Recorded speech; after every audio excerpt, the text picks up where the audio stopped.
Hello, welcome in for our first episode of Champions of the Fae. I'm really excited for this campaign. I've been looking forward to this for a little while, and I'm excited to be back after I think it's 3 weeks off of the camera, anyways, for the holiday vacation, and then getting everything set up for the season. So yeah, this is going to be a lot of fun. We've already had our session 0 and all the characters are amazing and I can't wait for you all to see them. I'm going to say a few words about our sponsors and then pass it on over to Andrew. So let me get those into chat. Actually, before I mention the sponsors, one thing I want to make sure to note, we're using a supplement for 5e called Children and Champions of the Fae, which you can find over on DM's Guild. It's a pretty cool little supplement. I've been enjoying it. So if you are curious about the races or subclasses and things that we some of us are using, you can check that out there. And then our sponsors are Fundamental RPG. It's a simple D20 system that's not tied to a genre, so you can use it to play any style of game that you would like, from high fantasy to sci-fi and everything in between. We pretty much have done everything in between on the channel so far. But you can pick that up on Amazon if you want the physical book. It looks like this.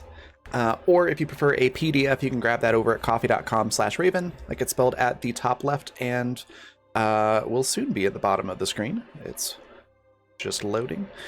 And then also go check out our other sponsor, which is Die Hard Dice. They sell amazing polymer and metal dice sets and accessories, and it's just a really, really cool company. To go check that out. I highly recommend checking out the 7-piece RPG set that's called Fairy. It's kind of fitting for the game that we have this season, and you can find a link straight to those right there in chat. If you use the code FUNRPG, all in caps, you can get 10% off of your entire order. And if you would like to catch up on any of the shows that we have had or will have on the channel, you can do so at the Fantasy Network at watch.thefantasy.network, or over on our YouTube channel. Just search for Blackfeather Guild and it should be the first thing that pops up. I think that's everything, so I'm going to pass it on over to Andrew. All right. Hey, welcome in, everybody. So we have a brand new show here for you. Again, as Raven was just saying, this is based off of the Children's and Champions of the Fae. And this is a brand new world that we have been crafting, brand new characters that we've been crafting, and we're really, really excited to share both of those things with all of you. Right now, though, let's go ahead and introduce ourselves. We're going to start over with Zan and introduce his character. So, Zan, start us off. Yeah. So I'm Zan. I am a professional GM and content creator. I do some real cool stuff with some real cool people, and I also look at the therapeutic use of tabletop games. So yeah, and today today, and I guess until the end of the season, I'm going to be playing. All right, yeah. Here's the name. It's a little bit Baskin. So if you can't say that, it's just going to be Baskin, who is going to be a bit of a handful for everybody, a little bit of an ascendant dragon monk, and you'll see why that is so funny once he makes it on screen. Wonderful, thank you. Let's go ahead and move on to Goo Honey. What do you have for us? Hey, I'm Goo Honey. I'm a freelance writer and illustrator, focusing mostly on the illustration side right now. I do character design and not safe for work. I am taking commissions right now. And I also am going to be playing Amira Ash in tonight's show and hopefully some shows to come. A good Circle of Spores Dryad to kind of round out the party with some nice healing and hopefully reveal some darker secrets. Excellent. Let's go to M, Timberdoodles. Oh, you're muted. I was going to say, yeah, it helps if you unmute the microphone. Yeah, I'm Emily. I'm Timberdoodles on Twitter. I am an artist. I frequently ascend to a place I call the plane of hyperfocus, and at some point, 60 hours later, kick out a drawing. I am new to Dungeons and Dragons. I'm surprised I didn't slap the baby on board decal under my video frame there. But I have a Reverie, a tiefling rogue, and he would call himself a quote unquote discerning miscreant. He's a lot of fun. He likes to have a lot of fun. And I think it's going to be really interesting to see how he interacts with the other characters and gets along in this world. I'm really excited.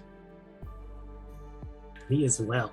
Let's see, who do we have next? Par, what do you have for us? Hello. I'm Par.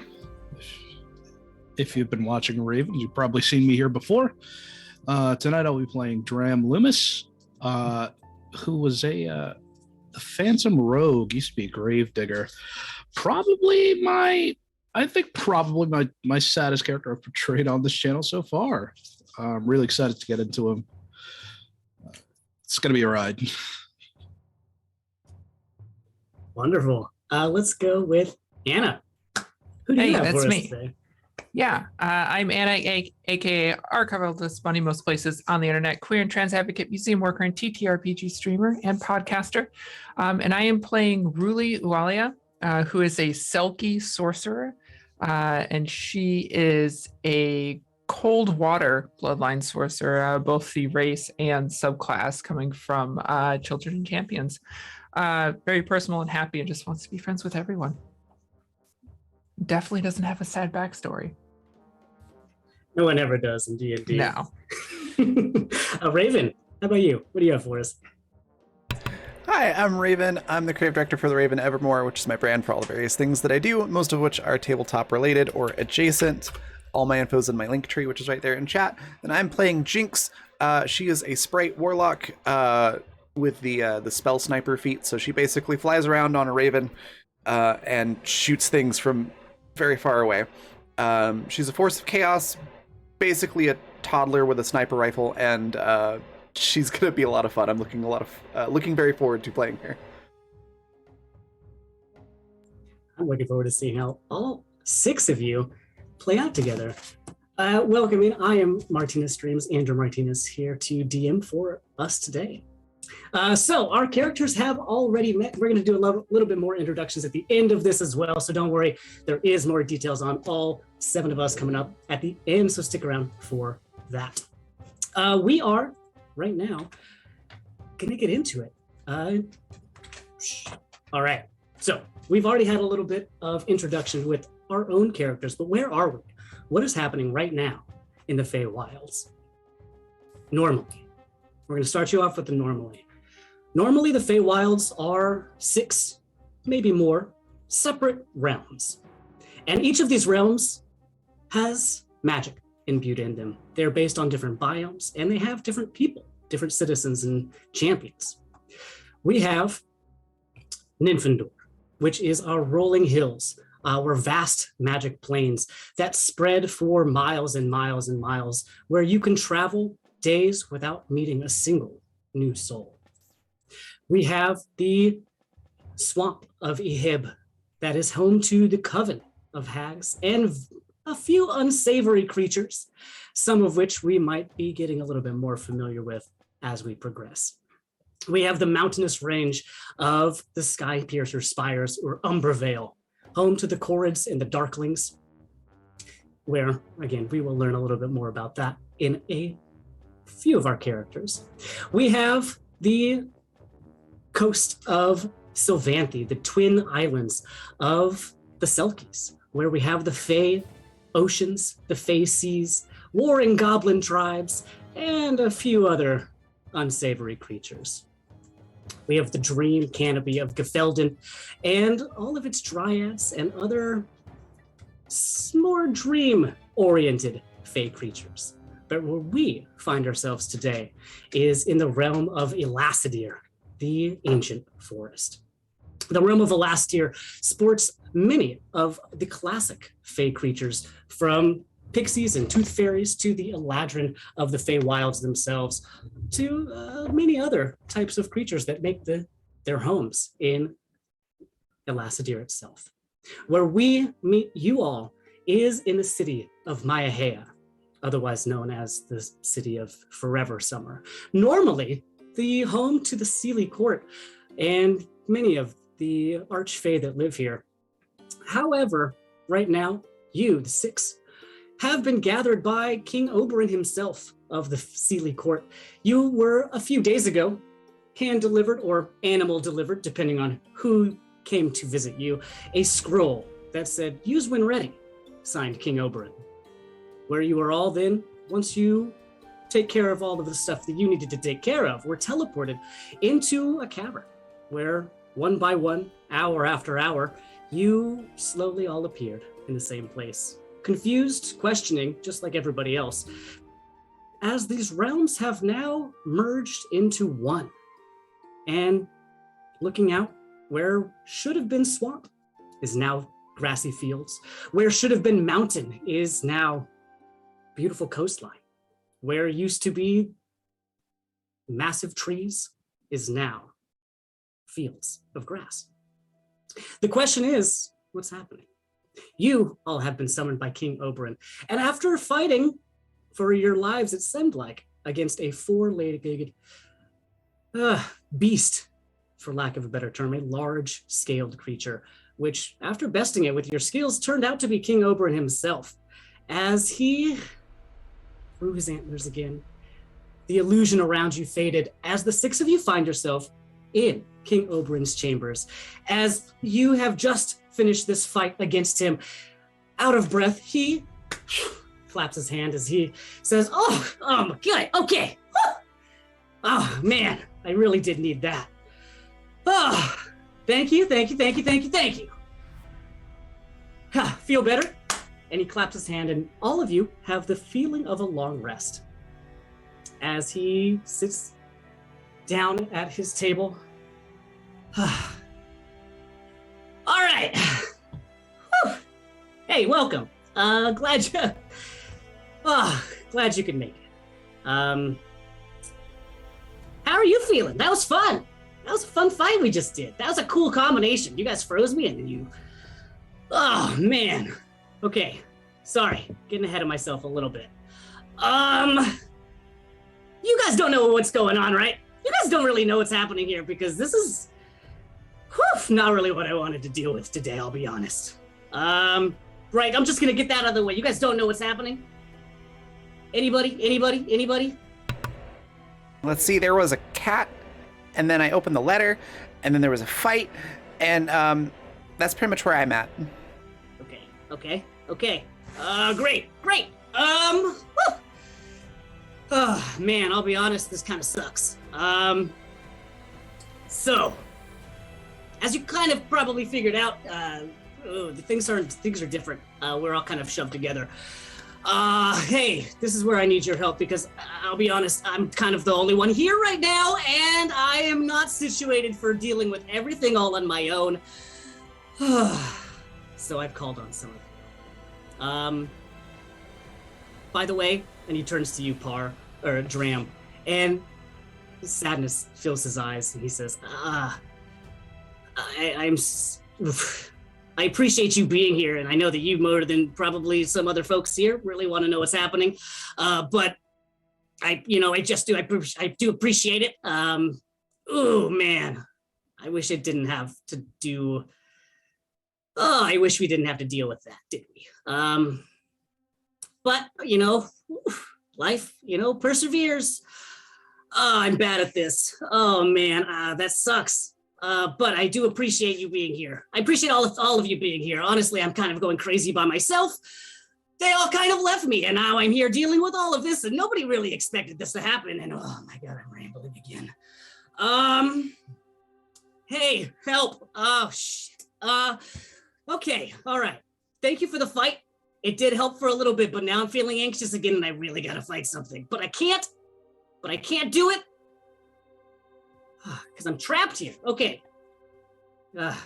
Sorry. Questions. You're probably full of questions. I could probably answer some of them. What do you got for me? Go. We want to know what's going on as much as you do, but I mean, like you said, we don't know. It's just all of these landmasses appeared in the ocean by the islands, and I don't know where they came from, but we really want to find out. So if you have any information at all that could lead us in the right way, we'd be happy to help. The islands. Okay. Here, come with me. And he brings you outside, and he very quickly runs out of the room. I very quickly run after him. All right. Are all six of you going? Yeah. All right. Yeah. Yep. As he wildly runs through the hallway. It kind of seems like he's moving so fast, he's kind of going up on the walls for his turns, as it takes a little bit of effort to follow him as he bolts all the way to the balcony. And he looks out, and in front of him, you can see this vast ocean. And he says, "This is wrong. This is wrong. This is wrong. This is wrong." Okay, there shouldn't be those. And you point out, and you can see a couple of miles away, about maybe a day or so to sail, there are 2 islands out in there, but they are no longer islands. Currently, they are peninsulas that are attached to this massive forest of pinks and blues that you can see off in the far, far distance. These shouldn't be here. Okay, but we can see. Oh, sorry, I didn't realize this one was going to be right. Oh, do you see that? I need all of you to make a perception check for me. I got a 6. Oh, that's good. Jinx is distracted by something. Classic Jinx. Got a 9. A 9, okay. We're a very 26. observant group. Very observant. 26. Okay, 26, that'll definitely do it. And if your passive perception is above a 15, that also does count. You can just use that as well. So those of you who have a 15 or higher can see far off in the distance what looks like floating above the water, about a couple of thousand feet, is the peak of a mountain. And it should not be there. There is no base to this mountain. This looks like it is further off than both of the islands of Sovanthe, floating far off in the middle of the ocean. As you turn around, anybody who got a 20 or higher, which I believe is at least Revelry, turns and looks off to the right, and following King Oberyn's gaze, you can see that there is a glint of another island floating up in the sky. Although what that island is, it seems to be kind of out of range, but it looks to be off towards the north side of the forest. And you can kind of see a little glint of another one that is currently leaving the realm, or leaving your view of the balcony. Okay, I think there's a few of these. I don't know all the details yet. I've gotten a lot of complaints, though, in the past couple of days. Oh, I didn't mean to rush you all, but it has been not. Oh, it wasn't the same day that some of you. We had to wait a little bit. It's been about a week since some of you have used that scroll. So if you had anybody to check in with, you might want to do that, by the way. But. Oh, I think there's a lot of complaints. I've gotten a lot of complaints from the Centaurs. I've gotten a lot of complaints from the Selkies. I've gotten a lot of complaints from the Kords and the Darklings. Oh my goodness, I'm so, man, tragic. People are not super pleased, I don't think, that these things are up in the air. And I'll be honest, I don't love it either, because I can't go anywhere. I can't go anywhere, guys. And I need to go somewhere. Oh, I'm going crazy. But I can't. Oh. And if I can't go anywhere, that means no one can get back. Oh, yeah. What's up? So I think Jinx is going to, like, while Oberyn is having this He's melting down. Yeah, this meltdown. Thank you. She's just gonna slowly fly over there because Jinx didn't see anything. So she's just gonna kind of move in close and like, hey, so Obi, which one of the powders did you take? She's gonna use prestidigitation to like cycle through various powders of herbs and elixirs and things, because you seem a little high strung. Like maybe you took like maybe a couple dozen doses instead of one. You okay, buddy? Is it that? Wait, I mean, I've been here for so many days, and what am I supposed to do? Okay, it was just a little bit more than. Anyway, you got something? You gonna help me? Oh no, I was just thinking maybe if you were like took too much of something, maybe we could get you to someone who could help you, because you seem. Your blood pressure, okay? It seems high. Kind of pulls on his ears. I feel fine. I feel stressed. I'm feeling like there's a lot of stuff to be done and I don't know the answers. A lot of people are asking me a lot of things and it's just me. Honestly, if Titiana were here, I would just go to talk to her, but she's not. So it's mine. It's mine to deal with. And I need help. Jinx just does bisexual finger guns and backs away slowly. He's like, right. Okay. We'll do our best. Great. You keep saying that the sea's not supposed to be here, but how do we know it's not the land interposing? I mean, in my experience, that's usually what it is. I mean, water has a bad time of going places it doesn't belong. I'm not sure about that. That's fair. A liquid will just take up as much space as it's allowed to, but a solid really can't move very far. You know what we really got to be aware of? Gas. It's everywhere. He looks up. Okay, if this is a nefarious plot by somebody, and Baskin, he does look directly at you and he does not hide it. Then I do need to know, but I don't know anything. I need you to point me in the right direction. And if there's a fight to be had, I could do that, but you gotta, help. Please?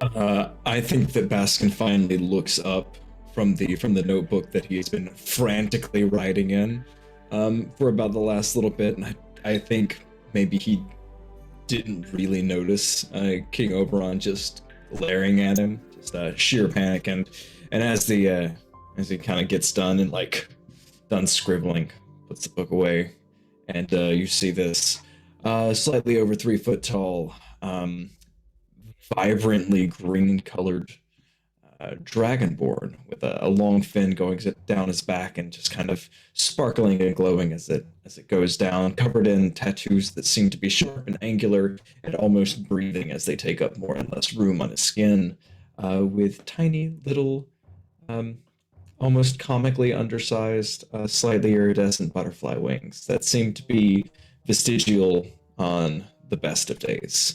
And he just kind of looks up and goes, what are we thinking we're going to be doing? Are we going to you say you want to fight things, but maybe I want to fight things instead. What are we doing? Wait, do you have an idea of what to find? Here's what I think is happening. I think that somebody hates us and is trapped us here and makes sure that there's something that we can't stop. I can't leave this realm. And if I can't leave this one, that means that nobody else can come back to this one. And that's probably a dangerous thing, I think. But as far as what and why and what we're looking for, and you can see smoke coming out of his ears. He is baffled by what can even possibly do this. So as you all are very well aware about Archfey, and this is who King Oberon is, they can at will teleport themselves essentially everywhere, anywhere. They can travel through the realms, and especially in the realms of the Feywild, they are one of the few creatures that can will go to different realms within the wilds themselves. They can leave the Feywild and go to different planes. This should not be a problem. Now, normally traveling from realm to realm within the wilds, you do need to either have explicit permission, or somebody needs to help you, or you need to use one of the active waypoints that do exist in each of the realms. So there needs to be some things that need to be happening for normal citizens to be able to travel through there. But the fact that this Fey King cannot do this is driving him absolutely insane. Have you ever thought this is just bad karma, Your Highness? I've heard there's lots of people in the same situation as you. What? Nothing. How can we be of service? You can help me figure out what's happening. Because I can hunt, I can kill, I can fight something, and I will. But, oh man, This part is driving me insane. And you, whew, are my best bet. I know, because you, specifically, also are looking for something and looking for the reason, aren't you? So you might as well do us both a favor and participate.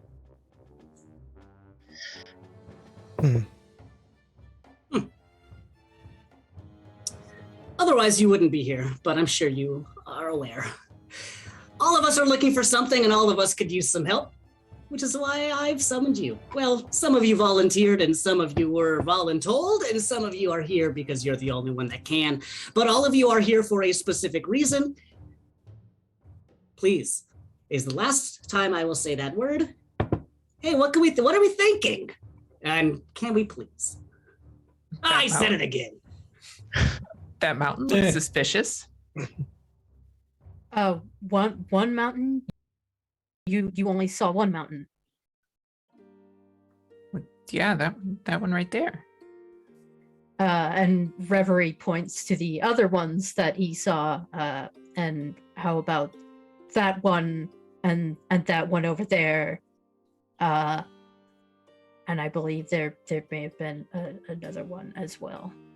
Oh, they're like islands. I guess it's not suspicious at all, is it? No, it seems very suspicious. It seems the very much the exact opposite. It's very very suspicious. Yeah, okay. Let's go. Yep. This I was bored. It's How would we even get up there? You guys fly? I can fly. Well, right? I mean, maybe you. And he kind of looks at you, Baskin, and that's a good question. How are you guys gonna get up there? I don't know. Do we think they might be undead islands or mountains? Well, Stand I up guess a it little depends straighter. on which island came from where. Because if they're undead, they definitely shouldn't be here. So we could, go punch it and things. I agree. We should definitely go to those islands first. Okay, well, I do know at least what a few of them are. So we have somewhere to start, at least. And he points out again at the balcony. Well, that one over there is that's the tip of the Skypiercer spire herself. So I don't know how we're going to put the top of the mountain back, but it's probably doable, right? That one over there, and he points off in a direction where you don't see an island. He's just pointing kind of through the wall. That one over there, I'm pretty sure that one came from here. That was the fairgrounds and the Grove of Knowledge, which, oh my goodness, would be so convenient right now. Oh, I wish I could talk to Evora, but she's up in the air, and so is all of her knowledge. So I guess I have to just have you guys go maybe, because I'm so tired. That one over there, and he points in a different direction, and Reverie, I think you are the one that rolled the 26. You could see this is the same one that you kind of saw the bit of floating away. That one I'm pretty sure is from the islands of the archipelago in Savanthi. I don't know which one it is though. Maybe you do? And he points at you, Ruli. I don't know. I think it's the newest one, but honestly, they're all different, aren't they? And I don't know the other ones. Oh, I know the Centaur one. They've complained about it so many times. It's for their divination. They help them do magic or whatever. And then there's another one. Oh yeah, and he points at you, Amira. That was yours, isn't it? Yeah. That's the last one. So I think that's it, as far as I know. But I don't know where they're going or why. So you have some way to track all these islands, Your Highness? We can kind of see them. They've been moving, and I've been monitoring them for the past couple of days as they kind of swing around. It looks like they're moving in different directions. But I It remains to be seen where they're going. But I'm working on it. Amira will kind of run her bark hand along the balcony for a moment in thought. Looks a lot like an Eladrin with mahogany skin, but she's a lot shorter than an Eladrin should be. She's only perhaps 5 feet tall. Athletic builds, and as a Dryad, her clothing really just kind of a sheer wrap around her waist to hide her parts, and then ash bark, which has grown along her chest and up her right hand to make it kind of a claw type shape. Her eyes glow an emerald green, and around her left forearm is a wilting rose tattoo, with the vine wrapping around her arm and the rose itself ending on the back of her hand. She'll ponder what the king said, kind of looking in the direction of the last island, but then choose to address the Grove of Knowledge instead. I believe if we want to know where everyone's going, we should probably go to the Grove of Knowledge first and see what we may gain from there. It may give us a starting point that we don't see from this angle. That makes sense. That sounds... Yes, I mean, it's not a bad idea. Okay, yes, it's not a bad idea. But or there could be a Grove of Knowledge in a bar, perhaps in a city. There has to be someone who knows something, someone who's already been to this grove. Perhaps. That's a tough one. One hand, bar, booze and food. Other hand, grove. I wonder if they have book fruits. Do fruits come in books? Do books come in fruits? I bet they taste good. No, but you can put a beer in both hands, not just one. Oh, maybe you can. My hands are tight. Have you seen the beers at the bar? They're like twice the size of me.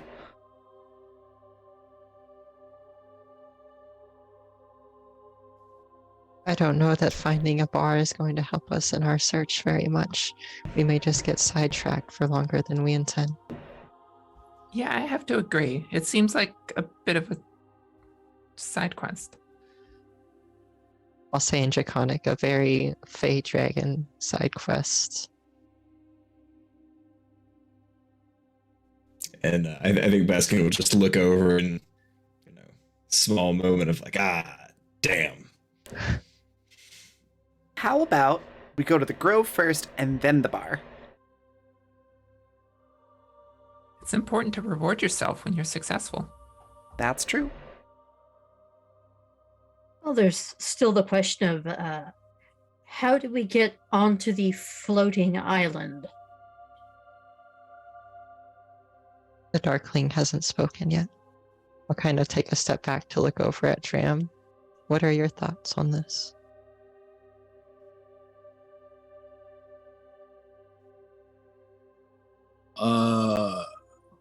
Dram's probably been spaced out since the king brought up once again what happened to the Darklings.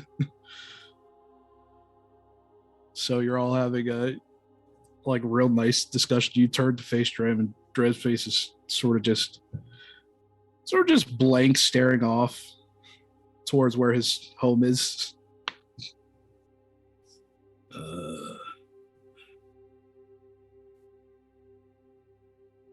I apologize. Doesn't seem I'm in the correct mind for counsel.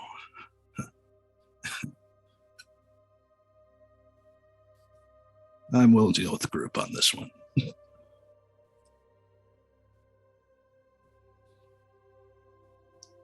Grove of Knowledge, then. Okay, well, that's going to be a little bit of a travel, I think. It's a couple of days. It's been flying for a little bit. Now, you could definitely make it. I think as far as I have been able to see, or at least been told, it hasn't technically left Elassadier yet. But it's on its way to Nymphindor. So it's going that way. And he kind of, again, points through the wall in a general direction. Don't get me wrong, great start. I think it's a wonderful place to go. Evora, probably, super helpful. She's got a lot of stuff in her brain. I like it. I like it. I'll stay here, and you guys should do that, or whatever else you want. I like it. That- Right? Yeah.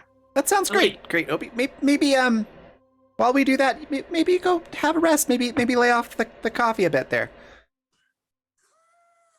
Maybe. Yeah. Okay. Great. The meeting adjourned. Is that okay? So you guys go do this thing, and then you come back to me and you tell me what's going on. And sooner rather than later would be the most preferred. But take your time, I guess. But don't take too long, because I'm going crazy. Anyway, is that it?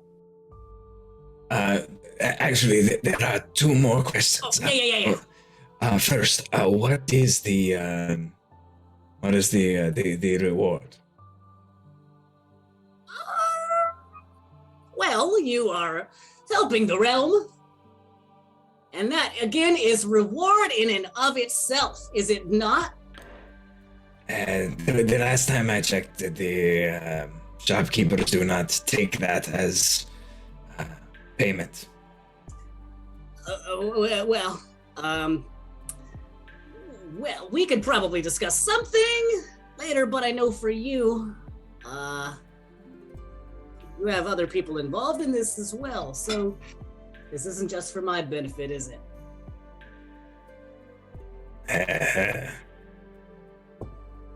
Also, Big and smile. I guess also, since we're on the subject, I guess, since you did almost eat me there for a little bit, I have to know what did I taste like? You can't smell yourself just because you're used to it. I don't know what I taste like, and I'm honestly really curious.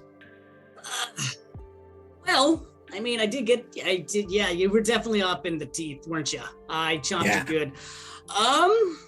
You were a little bit swampy still, I will admit. I didn't love it the most I've ever loved it, any putting something in my mouth, but I will say you're not the worst thing.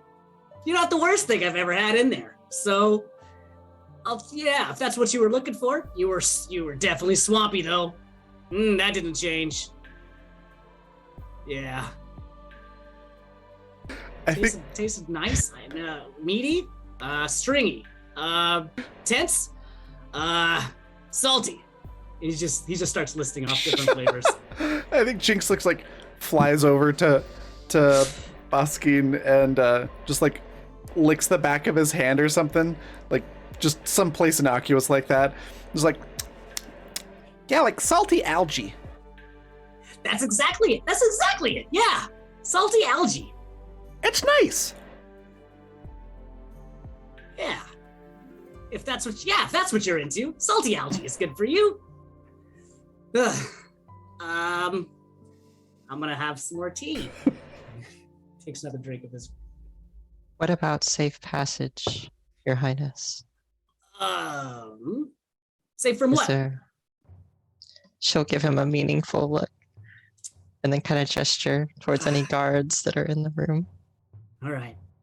Fair and valid. Really for you and you. All right, fine. And he waves his hand and he conjures a little token that has a little button or a pin that has a big old O with a little K in the middle of it with his little anagram, and he passes them out. They each float to one of you. All right, if you run into any trouble, you're on official business, but don't get carried away, because those might disappear if you do, or I'll just vanish them just because I want to. I won't do that. You're doing an important thing for me. Thank you. Here you go. Much appreciated. Of course. And he gives you a little curtsy. I have an important question. Are all the rings the same size, or is one sprite sized? Oh, as they go to each of you, they do shrink or grow in size depending on how big you need it to be for yourself. Perfect. That was Yes. going to be really comical if it wasn't, and I was here for it. But I also like the fact that she could just wear it. That's great. Yes. Oh, thank you. Econorlex Right. redeemed guild coins for an advantage for our GM. Perfect. I will use that when I roll next. Maybe. All right. Other questions that you have for the King Oberyn, who is now slowly less losing his mind, but still a little bit losing his mind. But he's getting a little bit more grounded as the conversation goes.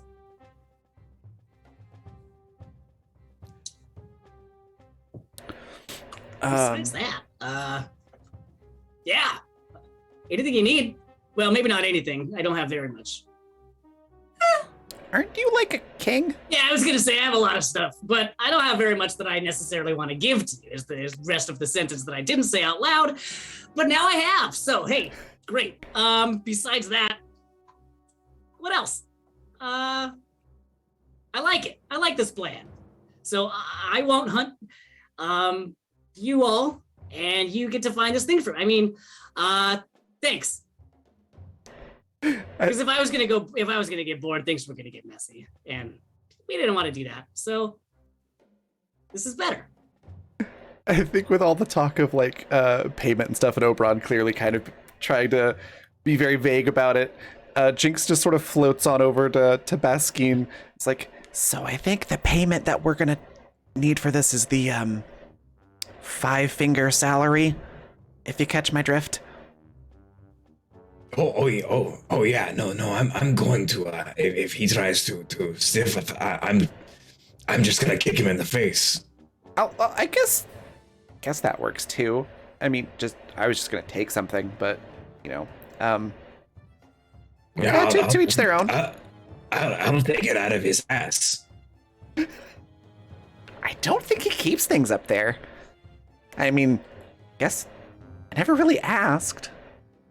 But hey, you follow your dreams there, buddy. Reverie by this point has started playing idly with a deck of cards and says, "Oh, that's very gracious of you." And he does not, under his breath, mutter anything about regicide.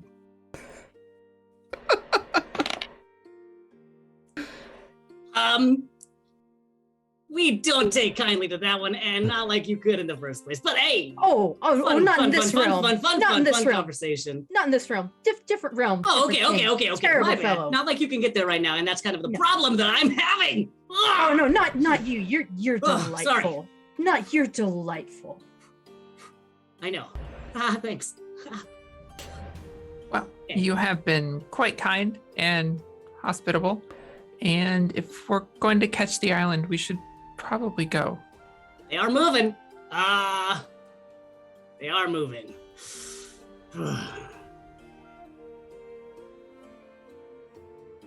Okay. Goodbye, right? And he kind of turns and starts wandering away. I know. Jinx just says the finger guns again as he was walking away. Oh, if you need he turns around. If you need anything, I don't know, try to reach me. I'll be here because I can't go anywhere. All right, bye. And he keeps walking. I guess we should go then. Yeah, that sounds like a pretty good idea at this point. He sure liked to mention that he was really lonely. So he's being a little bit of a downer right now.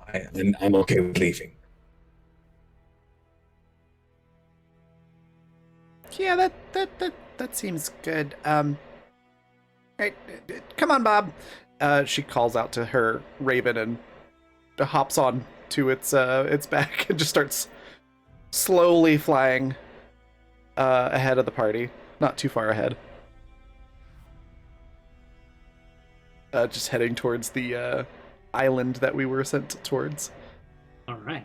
Well, the island is a few days' travel away from here, and all of them kind of are. None of them are immediately close. The closest ones are, again, the Grove of Knowledge, which is at the edge of Elassidir, moving into Nymfindor, and the Selkie Island, which really go ahead and make a history check for me real quick to see if you are aware of which island this happens to be.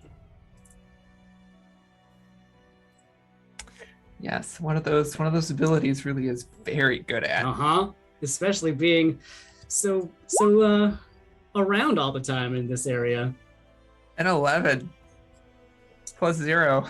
All right. You don't know exactly which island this is. This is one of the newest islands of the archipelago, and it actually popped up in the past couple of years where you haven't really been very, very around the area. So as far as what it is, you're not entirely sure, but it definitely did come from the archipelago that you are from. And that one is currently also in Elassidir. Again, the other 3 are in other realms, so those are a little bit further away from them. But you can head there if you would like to. As you move out of the King Oberyn's chambers and you move through the court itself, you don't see really anybody. There are a handful of guards, but for any of you who have been in the city before, and I think that might just be you, Jinx, there's a lot fewer folks around. There are very few guards because there's very few members of the court here, is what it seems like. It's a very quiet court right now. But as soon as you exit the main area of the courtyard itself, which has so many overgrown plants and moving archways, but completely empty and void of citizens. As you open this up, though, you can see the city of Maiahea in front of you as what looks like the rising sun shows up right in front of you, as there are 4 main pathways that lead out of the city or out of the courtyard itself that is on the coastline. So these 4 pathways move to exits of the city, and those pathways you can see travel into the forest of Elassidir itself. Now, the city itself is built in tiers on the way out. So we have the courtyard of the city court that is at the very, very center. The next stage out is a lot of businesses, a lot of different types of shops, a lot of different types of pubs, a lot of different types of food carts and things like that, a lot of businesses. Outside of there, we have a lot of the citizens. Some citizens live in the city itself that they might work in or have a shop in, but a lot of citizens tend to live out in the forest themselves, in either their own homes, their own trees, their own wherever they happen to be in. So there are more people that work in the city than live in the city, but there is still a section for all of those things as well. So if there's anything you would like to do in the city itself before moving off, that is totally fine. What you can see is there are a lot of people here. This is a big city. There are a few thousand individuals, and you can see that they are hustling and bustling. It looks like there are a few different carts that are moving around, and from the top here, you can see that there are a few different, right in front of the bottom of the stairs that lead to the main city, there are these pretty large pink feathered birds that are attached to these kind of carts that sit right behind them. As the city is yours, what would you like to do? As we step into the courtyard, Ruli is immediately going to run forward towards whatever walling or railing there is there, looking down over the tiers, and almost catch herself on the waist, looking down in excitement. Since I haven't described her yet on stream, she's a woman with short bobbed hair that's blue and green, very reminiscent of polar lights, like the Aurora Borealis. Very drapey, flowy dress. Wrapped around her in a cloak is what looks like a leopard seal skin cloak. Since she is short, it goes almost all the way down to the ground. And she holds her left arm close to her body. It's deeply scarred and looks like it probably has limited mobility. Yeah, just big, bright eyes staring out across this city that she has never seen before. And many of you have not seen this city before. In fact, most of you have never seen this city before, or even a city the same size of this. This is the biggest city in the Feywild in any of the realms. There are smaller settlements in some of these other realms, but this is the biggest one. There's a lot of hustle and bustle, a lot of movement, a lot of trade is happening here, a lot of magic is happening here. There's a lot of people. But what would you like to do?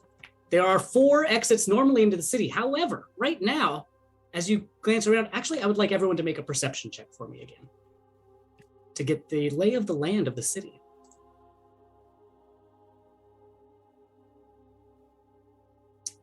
we're really not good at perception. It's a big 06. Wow. Good thing you all have passive perceptions that are much better than that. So normally there are 4 exits to the main part of the city itself. One goes towards the south. Well, at this point, they're all pointing northish, but one goes to the right, the furthest most right, and that typically follows the river, and it heads in the direction of the portal of Elassidir.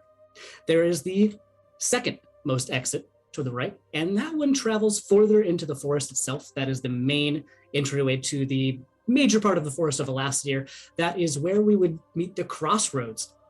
Now, Jinx, you would be aware of this as a citizen of Elassidir. There are several other settlements, several other cities that are existing in the forest itself. There is a settlement for the Tooth Fairies, and there's your home, the settlement for the Pixies, or the Sprites rather. And there is also Hunera's Hearth, which is about a day and a half travel towards this main road. And she is one of the most ancient dryads that exist in the forest itself. And you know that this is a hub for a lot of activity, for a lot of people, for a lot of things. And this is towards the middle of the forest at the crossroads. There is the path to the north, and that one travels directly towards the Tooth Fairy settlement. It doesn't go directly there. It does take about 2.5 days to make it there. And then there is the last pathway. That last pathway typically goes towards the fairgrounds and the Grove of Knowledge. But in this case, you can actually see towards the edge of the city or towards the edge of town that there's a big missing chunk. And it looks like this whole section is gone. The road cracks and just drops off into the ocean. And where you can see that there would have been potentially a massive fairground, a massive plot of grass and lawn, and maybe who knows what else, is simply just missing. There are still people that you can see that are sitting around that area, kind of looking off over the coast, taking in the sight that is this new change. But there are some people that have just decided to go about their business and move on with their days. I think Jinx will look back at everybody and kind of try to get an assessment of what the plan is. And we'll point that out and just be like, right, so you know, there's that route, which but that one goes to the portal. Those go. That one goes into the horse. They wouldn't want to go there. The next one we've got goes there, and then that's kind of where we want to go. Is the one all the way to the left. What are we thinking?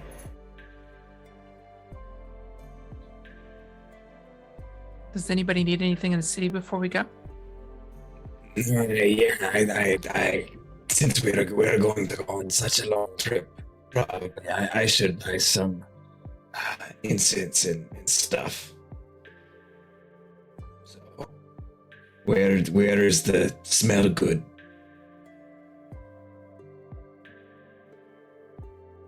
So, are you looking for a shop right now?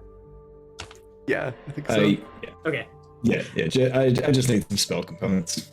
All right. There are a lot of different shops. And as you kind of walk down the steps, you pass by a lot of these different carts that are traveling with people in their backs. It looks like there are drivers to these birds that are kind of shuttling people around. It looks like there are a lot of different places. And as you kind of just look around, there's a lot of different spell component shops. There's a lot of different magic shops, a lot of different wand shops, a lot of different item shops. This is a big city hub. So if there is anything in particular that you're looking for, you can go through that. If you want to just go to the general stores, you have the link to that as well. Yeah, I'm just gonna get some get like 50 gold worth of incense and spices and stuff. Perfect. I think while Baskin is doing that, Jinx might try to find a shop that can upgrade her arcane focus, which is the basically a stick with a whole bunch of telescopes on it. Okay. Make an investigation check for me as you look for a pretty specific type of shop. All right. So that's 18. All right. Yeah. With that, you actually kind of know your way around here. Maybe you've been to this place before. As you can fly over to this kind of druidy shop. They have a lot of plants hanging out in the background, and in the foreground, they have a lot of different types of pots and plants and things like that. They also have a lot of different spell components, and Baskin, this can be where you get into your stuff as well. And behind the back corner, you see this kind of hair-like person with these long kind of rabbity ears, and they say, "Oh, Jinx! Ah, is that you? Hey, Tholmir, it's good to see you. Oh, welcome in, welcome in. What can I do for you today?" Well, the old shooty stick. Just looking to see if I don't know. These telescopes seem to be a little bit out of alignment. It pulls a little to the left. All right, okay. Think you could take a look at it? Yeah, let me see what I can do. And he pulls his hand out. And yeah, Jinx will hand it up. Which I realized I haven't described Jinx on stream Yes. yet. Yeah. So Tell us about Jinx. yeah, so she's like 6 inches tall. She's got a sort of a bob hairstyle, sort of parted in the middle. That's very pink hair. Sort of a cropped leather, sort of sleeveless top with a skirt and like leggings, like leather leggings, but on one of them, like the leg sleeve part, the part of the garment, not her actual leg, is missing from like just above the knee down. So it looks a little bit patchwork. And she hands up this stick, which is very small for someone of human size, but for her is, about maybe 3/4 of her height, maybe half to 3/4. And she hands it up, and it looks a bit like a rifle shaped stick. There's a long part of it, and it sort of comes down on one end like a handle. And she'll hand that up, and attached to this thing is various telescopes and little lenses that kind of flip in and out, so you can actually adjust the zoom and things like that. It looks like probably like a Leonardo da Vinci science project, and she'll just hand it up to this hair type person. Woo! As he picks it up and he kind of gives it an eyeball. All right. Well, it's been through a little bit of what is this, dirt? What did you do since last time you were here? Okay. It's vampire blood. It kind of got gunked in there. Oh my goodness, Jinx, what are we? Okay, well, okay, you need this. And he takes it and he pulls out some of his tools and tweaks up some of the things, twisting some of the screws, pops one of the lenses out completely, and then puts a brand new one in there. You had a couple of scratches, but I think we're okay. He kind of folds it all back up. Anything else? I mean, that was easy. Nope, that's about it. All right, well, let's get you your stuff. And he points at you, Baskin, as you exchange your gold. He gives you some incense and any of the other spell components that you might need. Jinx, that's on the house. Don't even really worry about that. Oh, hey, thanks. I wasn't going to worry about it, but I appreciate that. Oh, I figured, but I just did need to say it for my own records. Okay, anything else? Yeah, what up? Hey, you guys doing something? Where are you going?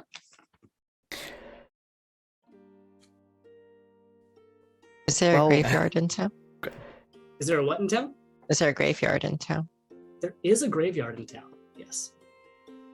I will sneak away there while everyone else is busy doing their things and try to collect some bones Okay. in a discreet way. All right. So we will get back to that in just a second. And anybody who's going with you, let me know. Yeah. Is there anything else at the store? As Baskin buys his incense and other things, really just kind of eyes him as he walks past. Are you planning on letting your familiar get hurt? I mean, at the moment, probably not, but he's kind of, don't tell him, but he's kind of a little bit of a shit, so he kind of just runs in sometimes. Yeah, just kind of, it's one of those situations where it's having an ounce of prevention is not really a thing that can be done. Well, maybe he just thinks he needs to prove himself to you. Nah. I think he's just an ass. Okay, then. And she will just turn and walk out of the shop. Wonderful. And Amira, as you kind of go off on your own for a little bit, as you're heading to the graveyard, make an investigation check, because it's been a while since you've been here. The graveyard hasn't really shifted, but you haven't been in this city in quite a while.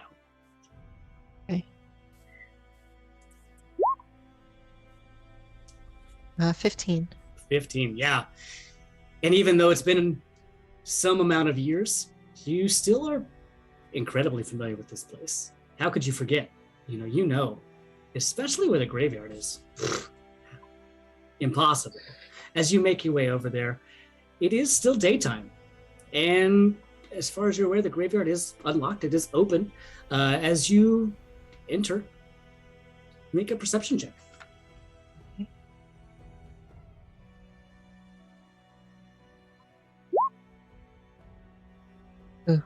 9, but then the default 15. Okay. You don't see anybody. You don't see any people that are keeping the grave or anything like that. It looks like the gates are just open to this graveyard. As it's not a huge graveyard, there's not that much of a need for one. But every once in a while there is, right? And this is a couple of hills big. It has a little grassy patch to it. This is on the other side of the city, kind of closer to where the portal is, or at least that direction of the exit of the city.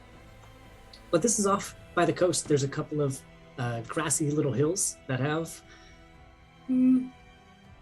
fewer than 100 different little graves in there. There's a little house that looks like where the grave keeper would be, but nobody that you see at the moment. Making sure no one's watching, or making sure none of the others have followed me, I will kind of find a hidden place where I can find an intact skeleton and unbury it and kind of stuff it into the little bag that I have with me. All right. Let's go ahead and make a stealth check as you hide yourself for a little bit. I'm not going to make you do a strength one, but this is to be sneaky about doing this thing that you definitely can do. 6. Oh, bummer. So you sit there, for a little bit, about 15, 20 minutes go by as you kind of making a big hole in the ground. As you hear a voice, hey, Lori, what is you? And you see coming out of this little hut, this pretty too big to be really fitting in there. This kind of like, how would you describe him? Kind of like a golem, but with one big robe around him and this kind of black sash as he kind of moves over. And you can see that from underneath his hood, he is made of rock as he kind of lumbers towards you, and you can hear him more than see him talk as he goes, "Hey, who are you?" Oh, I'm just the grave inspector. This grave looked a little messed up. They sent me over here to make sure you're doing your job properly. They want to make sure I'm doing my job properly. I'll kind of lay next to the grave in a pose, like nonchalant. Well, that's kind of insulting. Make a deception check. All right.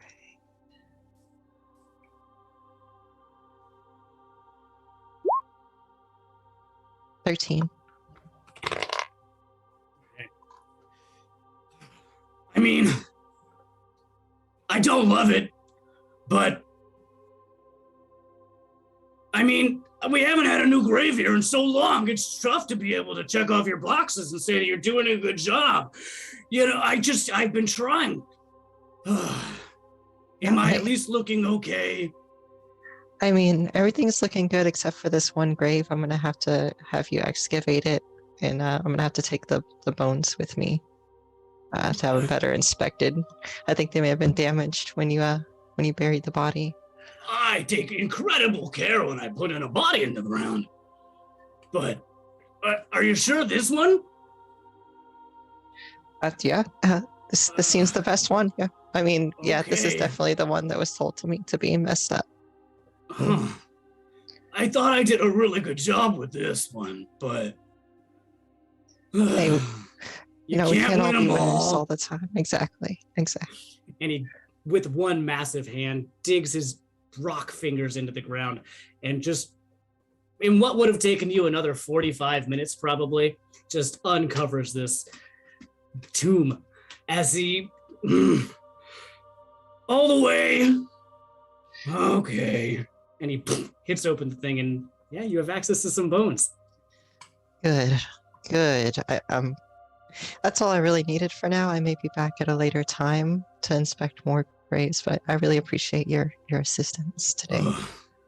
I mean, anything I can do, as long as I'm getting a good review. That's my goal. I'll make sure to put in at least a decent report. We'll say this one Decent. wasn't your fault. Okay. I mean, if you could make it a good report, that would be best case for me, but if I deserve a decent, I'll take it.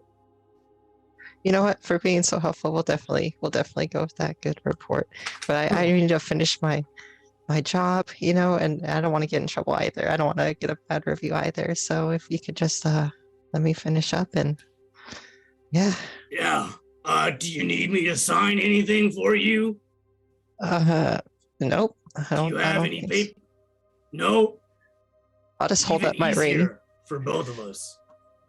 I'll hold up my ring from the king as kind of my seal. Oh. That'll do it. All right.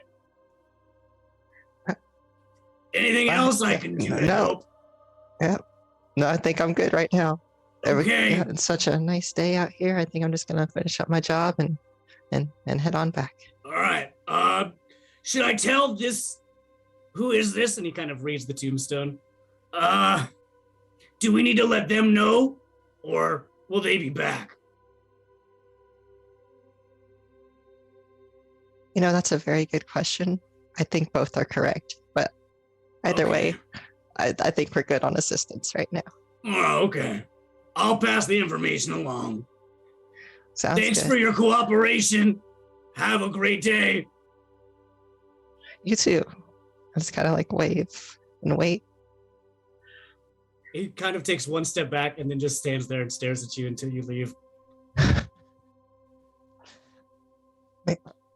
Okay. I'm just gonna kind of stuff all the bones into the bag real quick. Yeah, everything just looks like it's supposed to, and thank you very much. What was your name again? Bruce, Bruce. That's a great name, Bruce. thank you. Is that going to make sure to use my name in the report?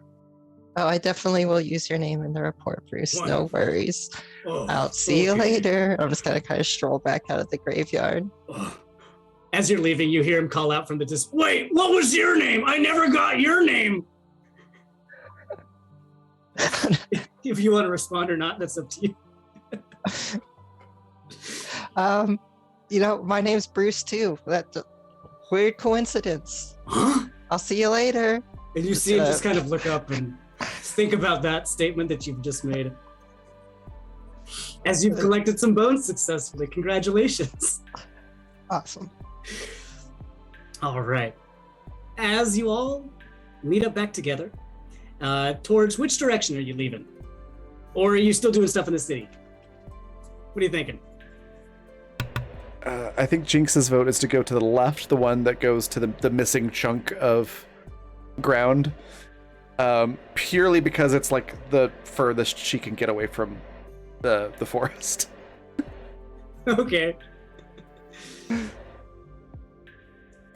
So anybody who is traveling over there with Jinx, we'll probably do this thing and then put it on pause. Jinx, as you fly over there, make a perception check about just this general area. All right. As you follow this leftmost path out of the capital as you travel over towards where the Grove of Knowledge should be. I'll go with. Okay, and anybody else who is following as well can make a perception check. I'm going to go with as well. So I got a 16. Okay. Also a 16. Got a 20. Right. Well, in this place, it looks like the entire road and this entire chunk of land is just missing. You can see that there is chunks of dirt and chunks of rocks that looks like they have been kind of sticking out of where the ground used to be. It looks like you can clearly see, especially you, Reverie, who has a pretty good taste of the coastline. You can see that where the water typically sits on the edge of the coast, it's fresh. This is brand new coastline that's really never been touched by the water before.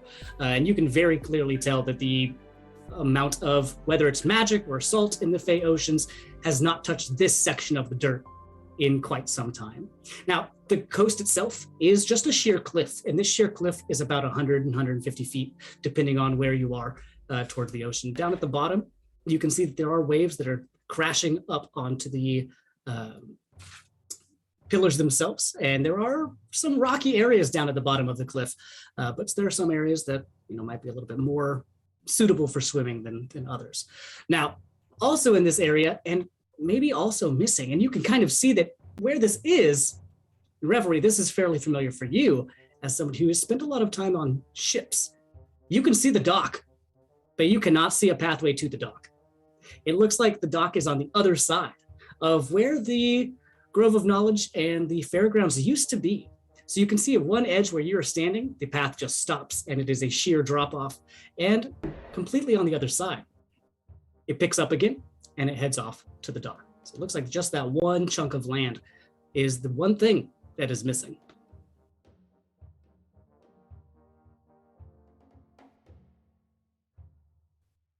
And there's really no clear way across if you're trying to get over there.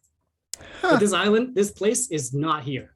It is, as you have been able to gather, picked up, ripped itself out of the ground, and sailed away. I think Jinx looks over there. Is like, what's up, Doc? Like what's up with the dock over there? That's a little weird. That it's just no path to get to it. Oh, but no, docks are supposed to be on the ocean. That's their purpose. Well, I suppose, but it seems like you'd want a way to walk over to it. I mean, we or could away from it, I could guess. swim. That's true. If Jinx looks up or around, can she see the chunk of land that's missing up in the air, or is it completely disappeared? So this particular one is completely gone. Now, with the rolls that you've just all made, Reverie, you can see that, again, it looks like several days travel through the ocean. You can see the peak of the mountain still, but that is floating over open ocean water. You can also see from where you are that there is another island. However, whether it's this one or a different one, you can't really see the top of it. You do just see that the ground itself is floating above you. And that one is kind of looming off on the horizon. Now, Jinx, you would know that in that general direction is the Tooth Fairy City. So you could follow that pathway and go up there and go to the Tooth Fairy Zone and figure out what that specific island is. But they are right now so far away and big enough where they all kind of look similar except for the mountain itself. So whether it's this one or the island of Sylvanthe, it's one of those two. But which one it is specifically from here, it's very difficult to tell. I mean, the mountain would be easiest to get to. It's just over the ocean. But the grove really should be the one we go to first. I don't know. What do you think? Yeah, the grove seems like the best place to go first, but isn't this where it should be? Well, yeah, but it's an island now. But where did it go?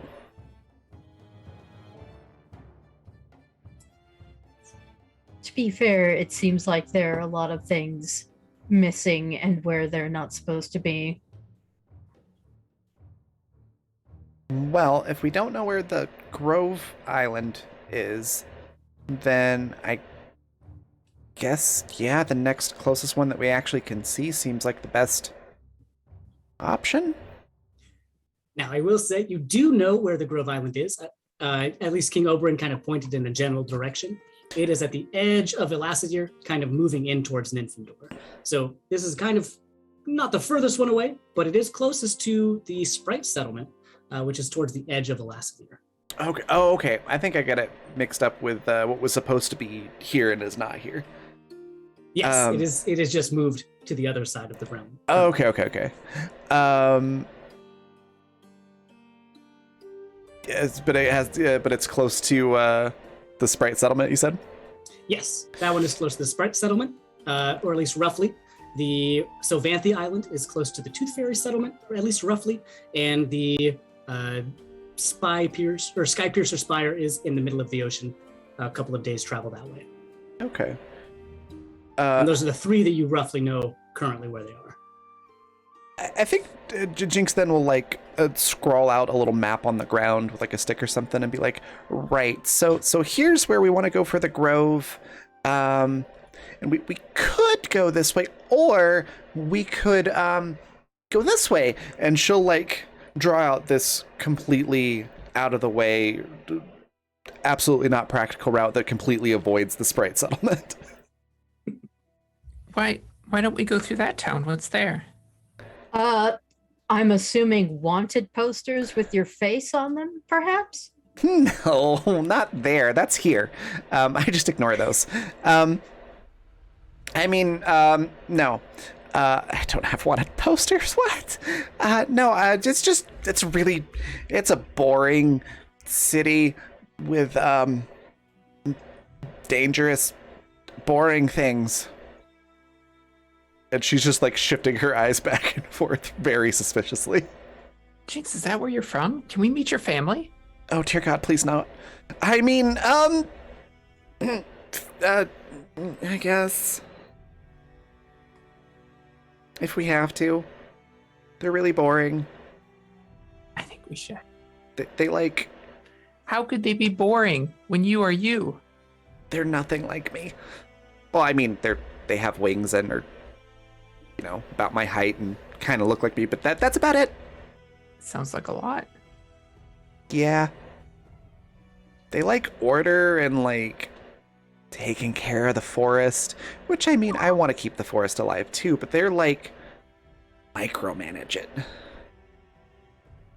Sometimes to keep a forest healthy and alive, you gotta set a few fires occasionally. It's not like I'm gonna burn the whole thing down. I mean, I don't know much about forests, but that sounds like it makes sense. I thought so. It's like, you burn down part of it, and then that can't catch on fire and catch other things on fire. It's really just reducing the fire hazard. Plus, it looks really cool. So I wonder if that would help the kelp. It'd be difficult. It wouldn't burn very well. Isn't kelp usually in water? Well, yeah. Oh, I wonder if you could make like a magical fire that would burn underwater.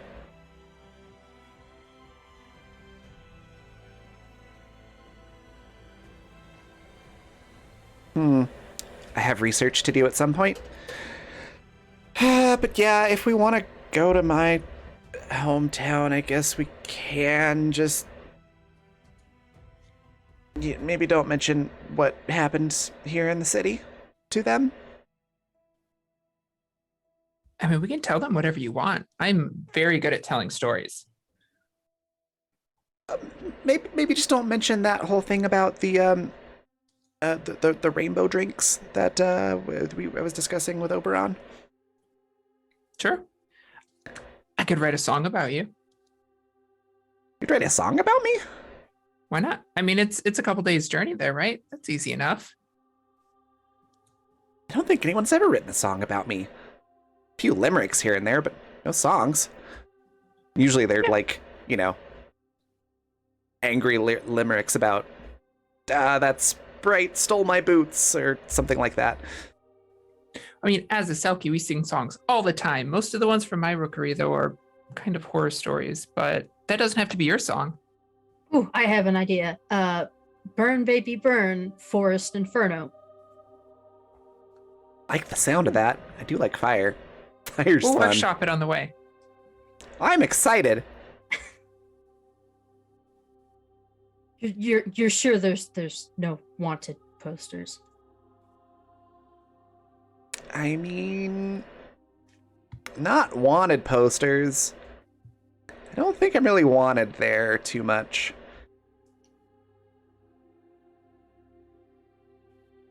I didn't really fit in with the family. Sort of the pink sheep of the lot.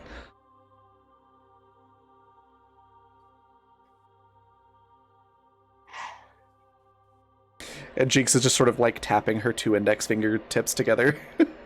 Kind of awkwardly. We're not going to be incarcerated the second we walk into the vicinity in your presence. Oh, certainly not the second you walk in there with me. Like, you'd have to do something, like kill a white stag, or burn something down, or dye my sister's hair orange accidentally. Stuff like that. I'm sure you'll be fine.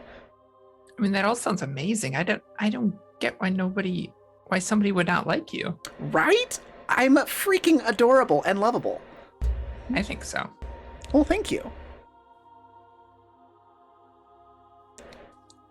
We should probably find the others before they get lost. Yeah, that's a good idea. Let's do that.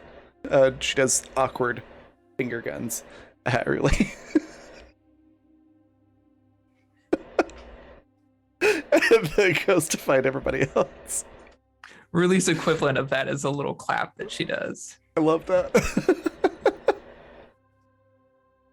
All right. So after doing whatever you were having to do within the city, whether it's checking out the graveyard or checking out the store or checking out the missing area that happens to be somewhere else at the moment, you have all found each other and met back right at the Capitol. Let's say you're starting right there.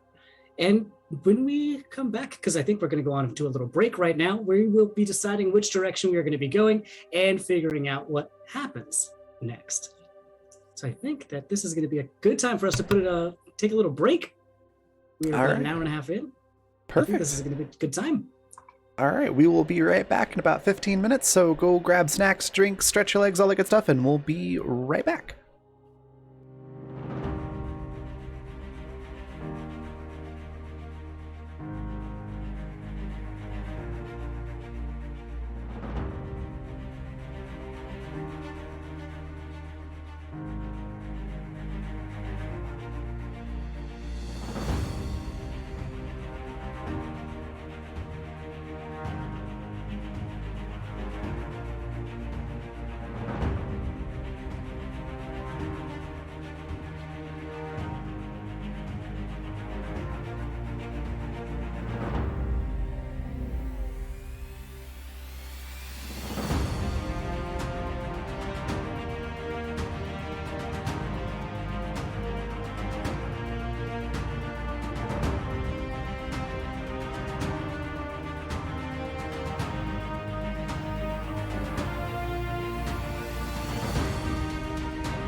Hey, and we are back from our break. All right. Wonderful. Well, welcome back, everybody. So, where we are right now, the six of us, six of you, are in front of the summer court in the city of Mayaheya. You have 4 paths in front of you, 3 of which lead into the forest, 1 of which leads to a dead end that is missing. The island has now been ripped out of the ground and is floating somewhere over the realm of Elassidir, as well as another island of Sylvanthi. You can see again out in front of you in the ocean, a few days sail forward and in motion as well, the tip of the Skypiercer Spire. Again, there are 3 other islands that you are aware of. What they are and where they are, still unclear. Where do you want to do? Or where do you want to go? What do you want to do?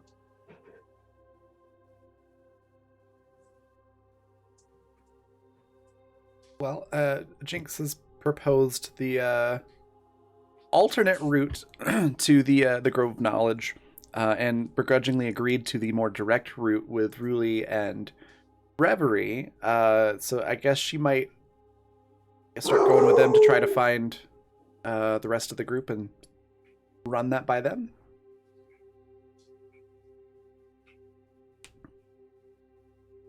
Wherever the rest of the group may be.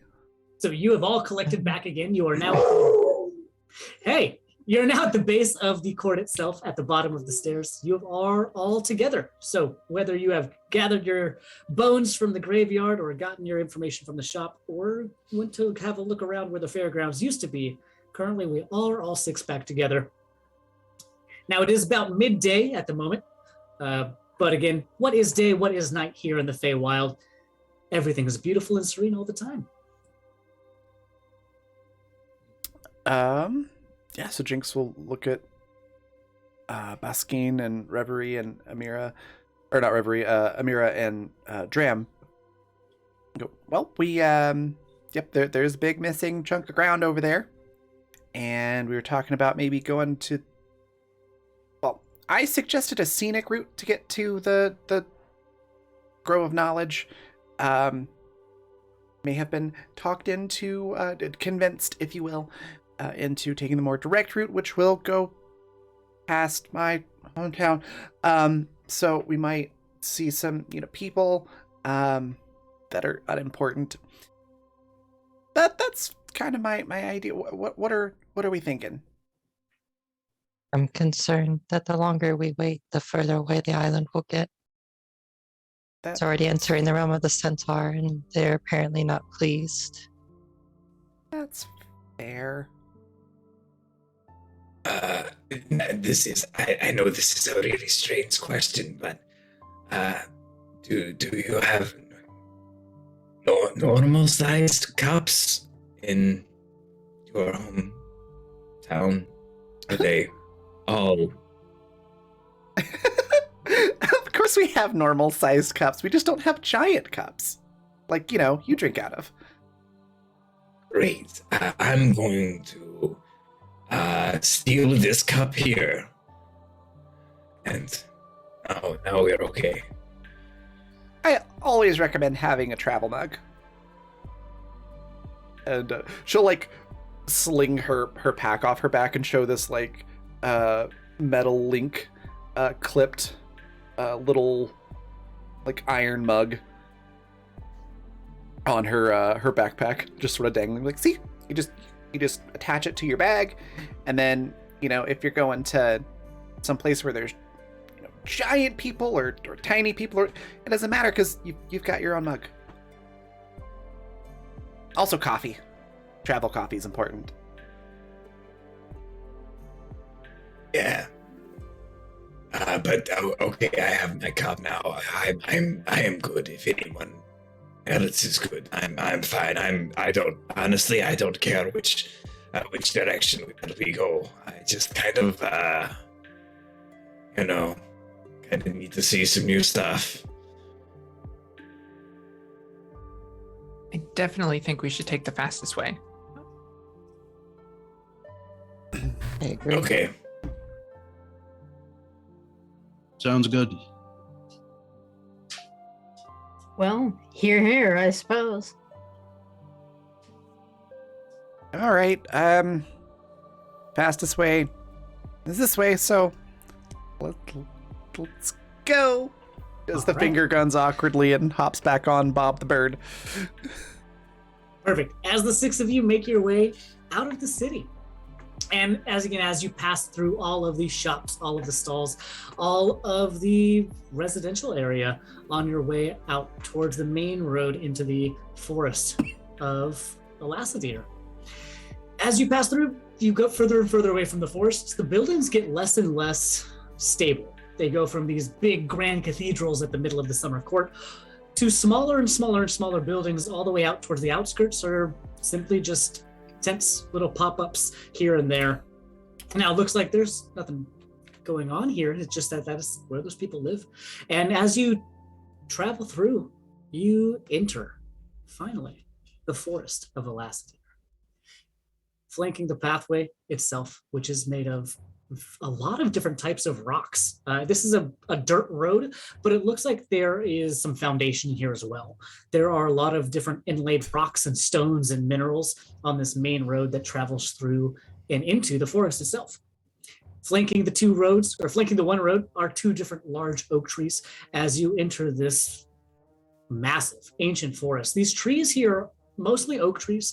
There's a lot of other types of smaller plants as well. There's a lot of ferns.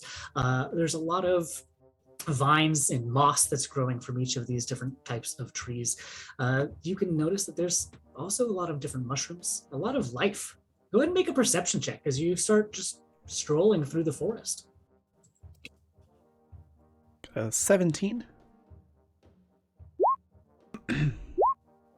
A 22. All right. Yeah, 22. 23. Let's see. Who is?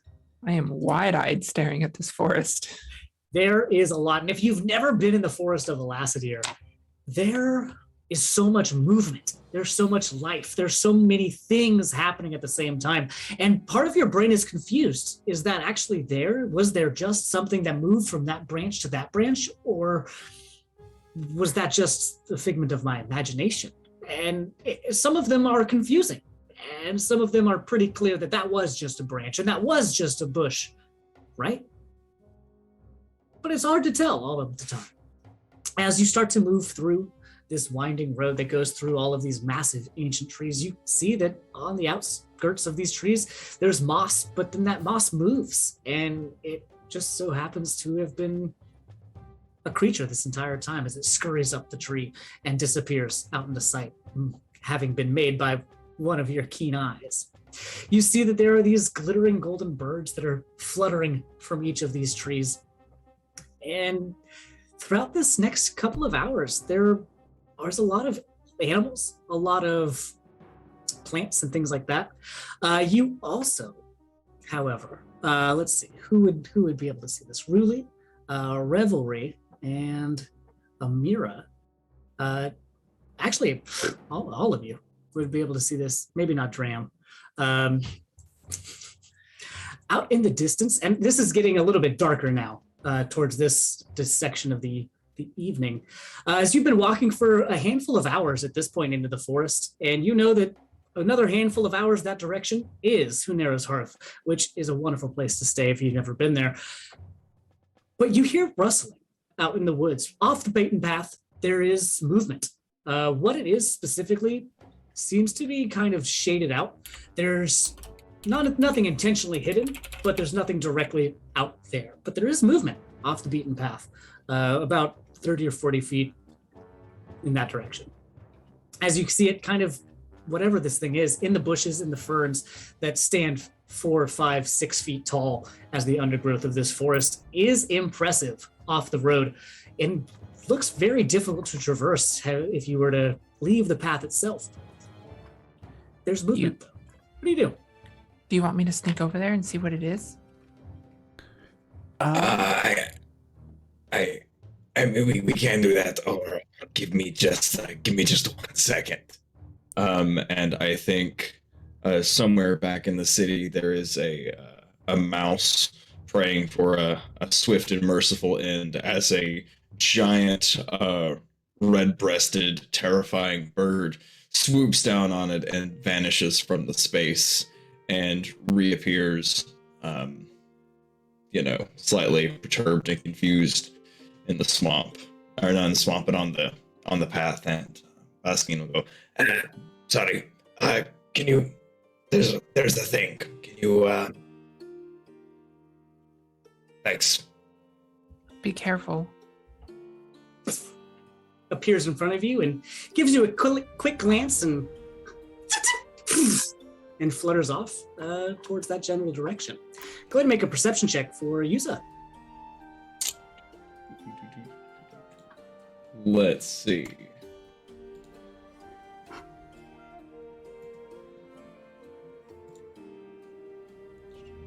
Perception check. 8. Ooh, all right. As Yusa flies through, Oh, There wait, is- actually, that's a 16. I forgot it has advantage. it does have advantage, doesn't it? Wonderful. As Yusa flies through the branches of the trees and gets a little bit closer to this movement, there is not a small creature here. There is definitely an animal.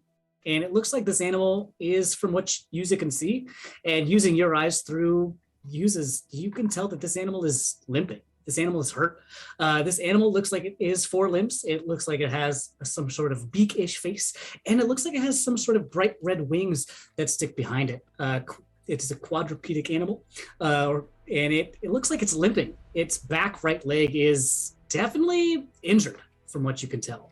Now, with that high of a perception check of a 16, you can also see that behind it, as Yusa kind of takes another little scan around, you see that there are 3 other pieces of movements, definitely smaller creatures. They look like they are about 40, 50 feet away from this thing, and it looks like they are encroaching on this thing as it is heading towards the main road, towards the 6 of you. As you can kind of hear it now more clearly, as this is an injured creature, as it starts to yelp out, as it kind of starts to kind of limp its way closer towards the main road. I'd like to step forward and do a nature check to see if I recognize what kind of creature it is. All right, go ahead and roll it.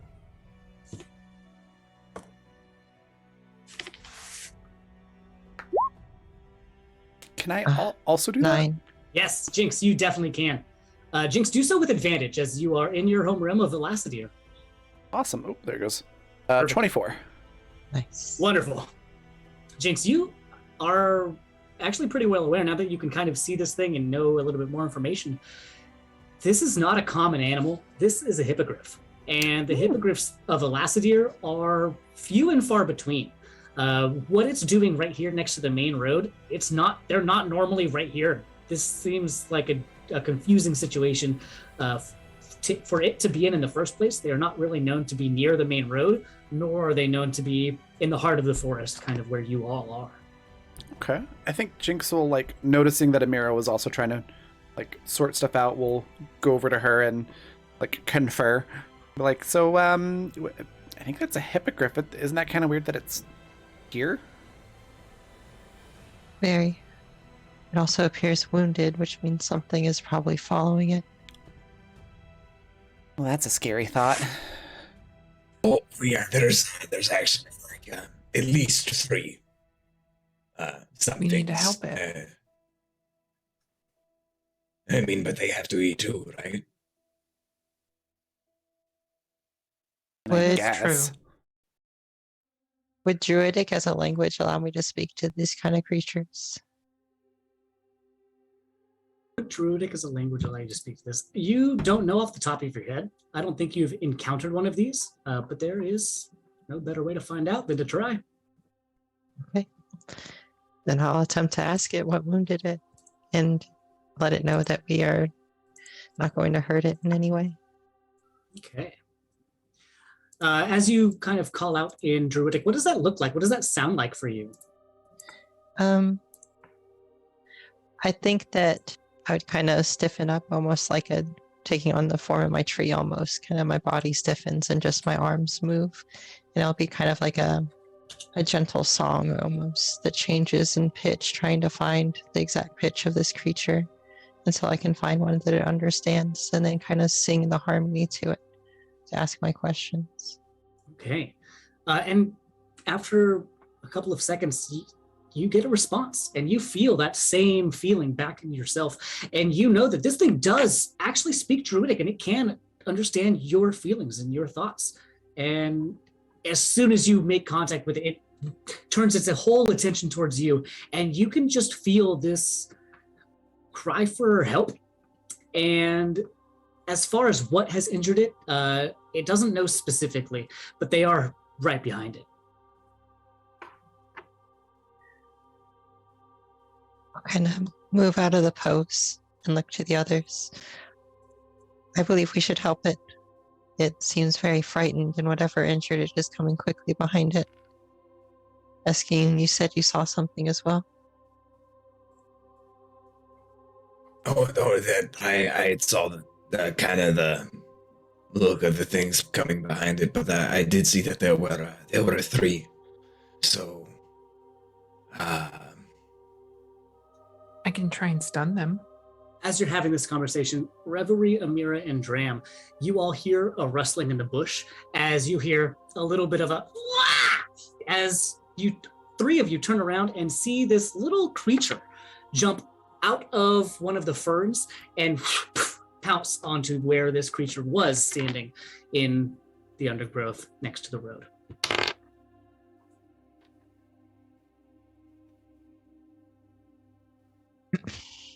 Did anyone else see that?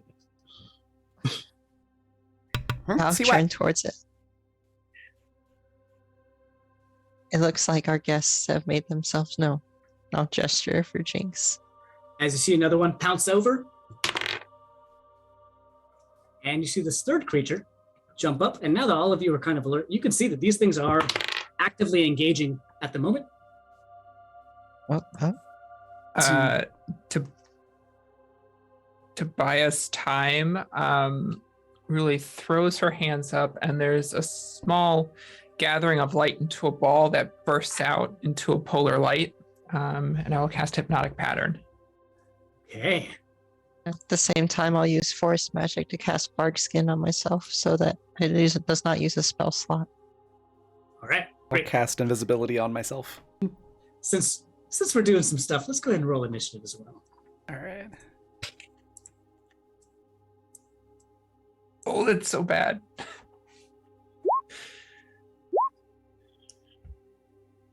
All right. What? Come back. Really D20. good.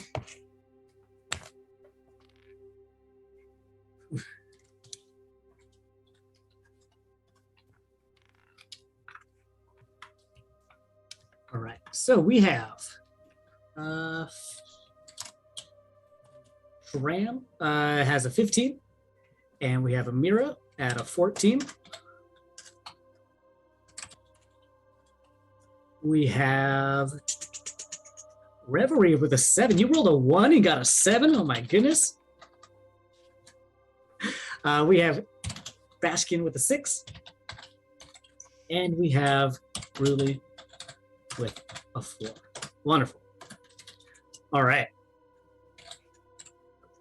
So what you already know is that there is an injured hippogriff about now 15 to 20 feet off the side of the road. You do know that these three things have jumped up. What they are, still unclear, but they do get to go first.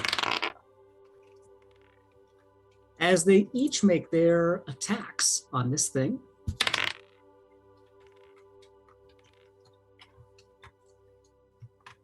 All right.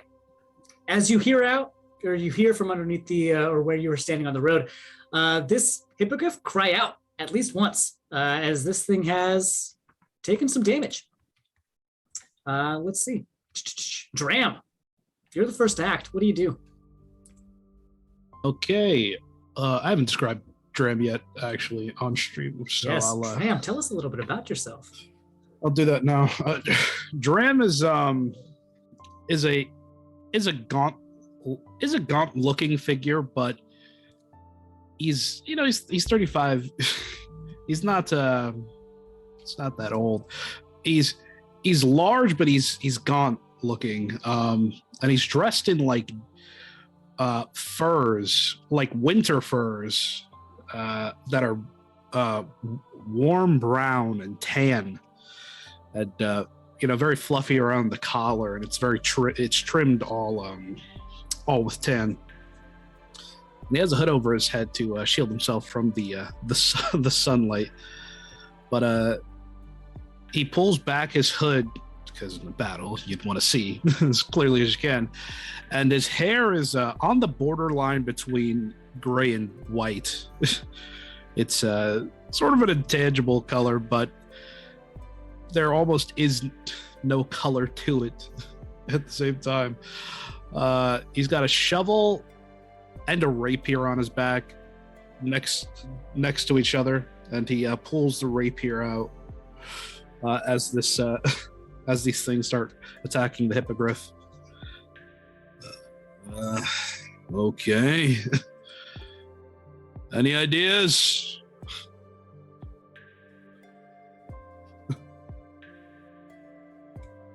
Well, I say first we dispose of them, and then we can figure out what to do with them afterwards. All right. And how far away are they?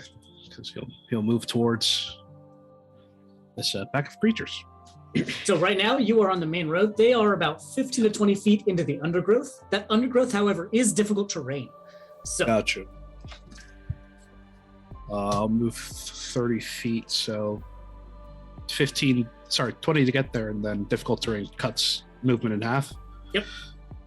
So 20 to get there, and then 5 feet into this brush. Okay. So you're within 5-10 feet of these things. Hold on, rogue things. Haven't played a rogue in a while. And at this point, you can clearly see that these are a small creature. There are 3 small entities that have really, really, really long white beards that kind of has splashes of red in them, as they have these kind of big mushroom-shaped caps that are bright red. Each of them is wielding a kind of very, very wicked sickle as they are grinning in delight as they are jumping after this hippogriff.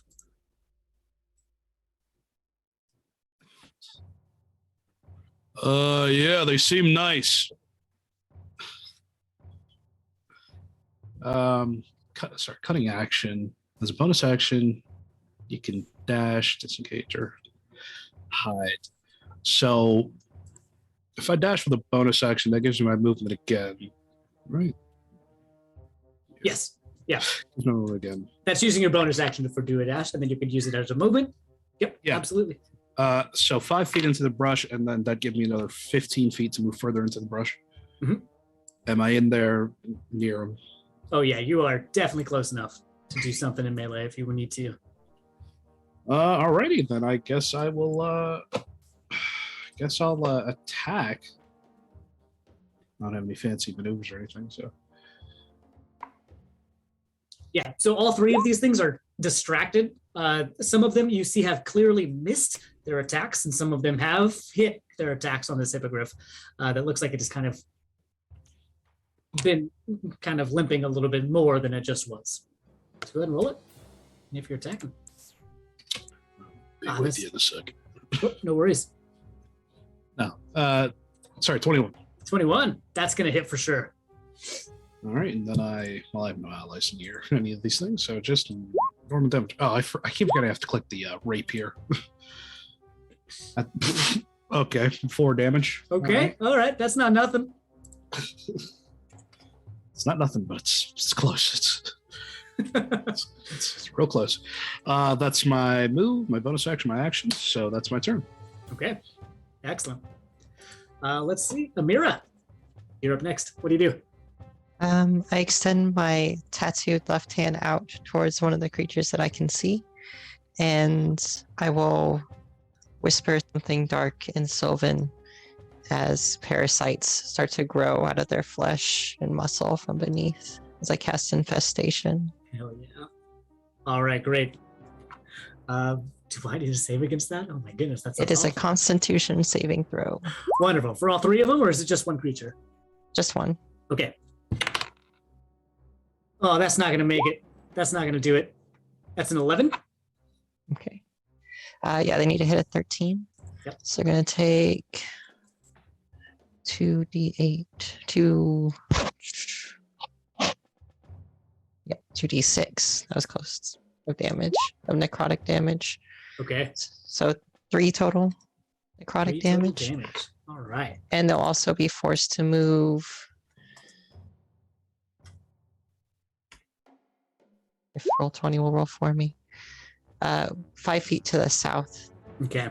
Now, is this the same one that Oh, Dram it's- just attacked, or a different one? It'll be the same one. It's actually Okay. poison damage, not necrotic. Perfect. So this one has now been hit by both of you, and it is now pushed away from where this hippogriff is standing. Amira, anything else in your turn? Can I still see the other 2 creatures from my position? You can, absolutely. They are right there, about 20, 15 feet away from you. I will kind of attune and ready my tattoo as a ready action, and that's it. Okay. Let's see, I just pulled this real quick. All right.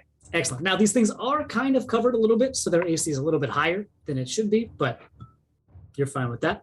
You can definitely still swing at them and see them. Reverie, you are up. I think might have skipped me. Oh, Jinx, what did you? I didn't have you actually written down. That is my bad completely. Jinx, you Oh, are up. It's a 13. 13. Wonderful. Thank you so much. No worries. So Jinx is just gonna fly up with Bob, her raven, and pull out her little arcane focus, flip a couple of lenses on the little telescope there, and just go, "It's pew pew time," and gonna shoot Eldritch Blast at 2 of the 3 creatures. All right, great. So it's a 17 and a 21. Both of those are going to hit. Yes. Awesome. So it's 11 to the first one and 7 to the right. second one. And 7 to the second one. Wonderful. And let's see. Moved, attacked. Pithy one-liner. Yep, that's my turn. Okay. Excellent. Reverie, now you are up. How much of the distance did you say was rough terrain? So the rough terrain, you are about 5 to 10 feet away from the edge of the road, and then about 10 or so feet is rough terrain. Okay, so I could make it with my 30 feet there. Yes, you can get to the edge of the road and then struggle through some of the undergrowth. Yes, absolutely. I think I'm gonna sneak attack. Okay. Now the one that Jinx hit was not pushed away, correct? Correct. Well, Jinx hit 2 of them. Okay, Jinx hit 2 of them. The one that took more damage was pushed away a little bit. The one that took fewer damage, less damage, was not. It was right there. I'm gonna go for the one that took fewer damage, Okay. and I'm going to sneak attack. Wonderful.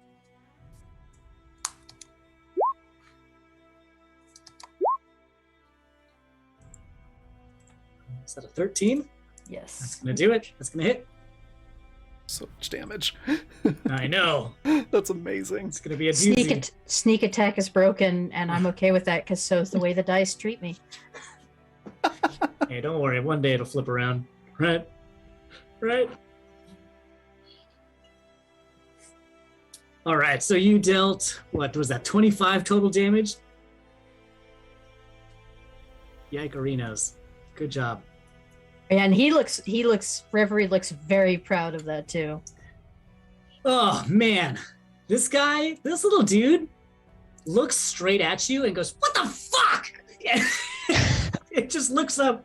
He's still awake. He's still up, but oh man, he did not like that. That was a doozy. And the grin on Reverie's face just gets a little broader. He growls at you, and you could see that like his teeth are pointed, jagged teeth, as they all growl at you.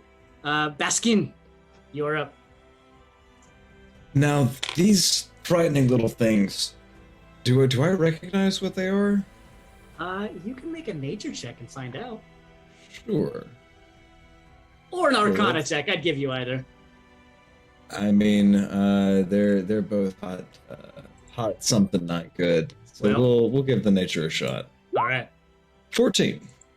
14. You do know kind of what these things are. Whether I don't think you've encountered them. They don't really live in Ehib, But you have been to other realms and you have heard about them, especially from the aunties. These are red caps. And these are small fey creatures that really, they need that blood. They need it. And they dye their caps with it. So all of these organisms, these creatures survive on harvesting the blood of other organisms and dyeing their caps with. That's how they get their magic. Brutal as it may be, you have a little bit of respect for it. So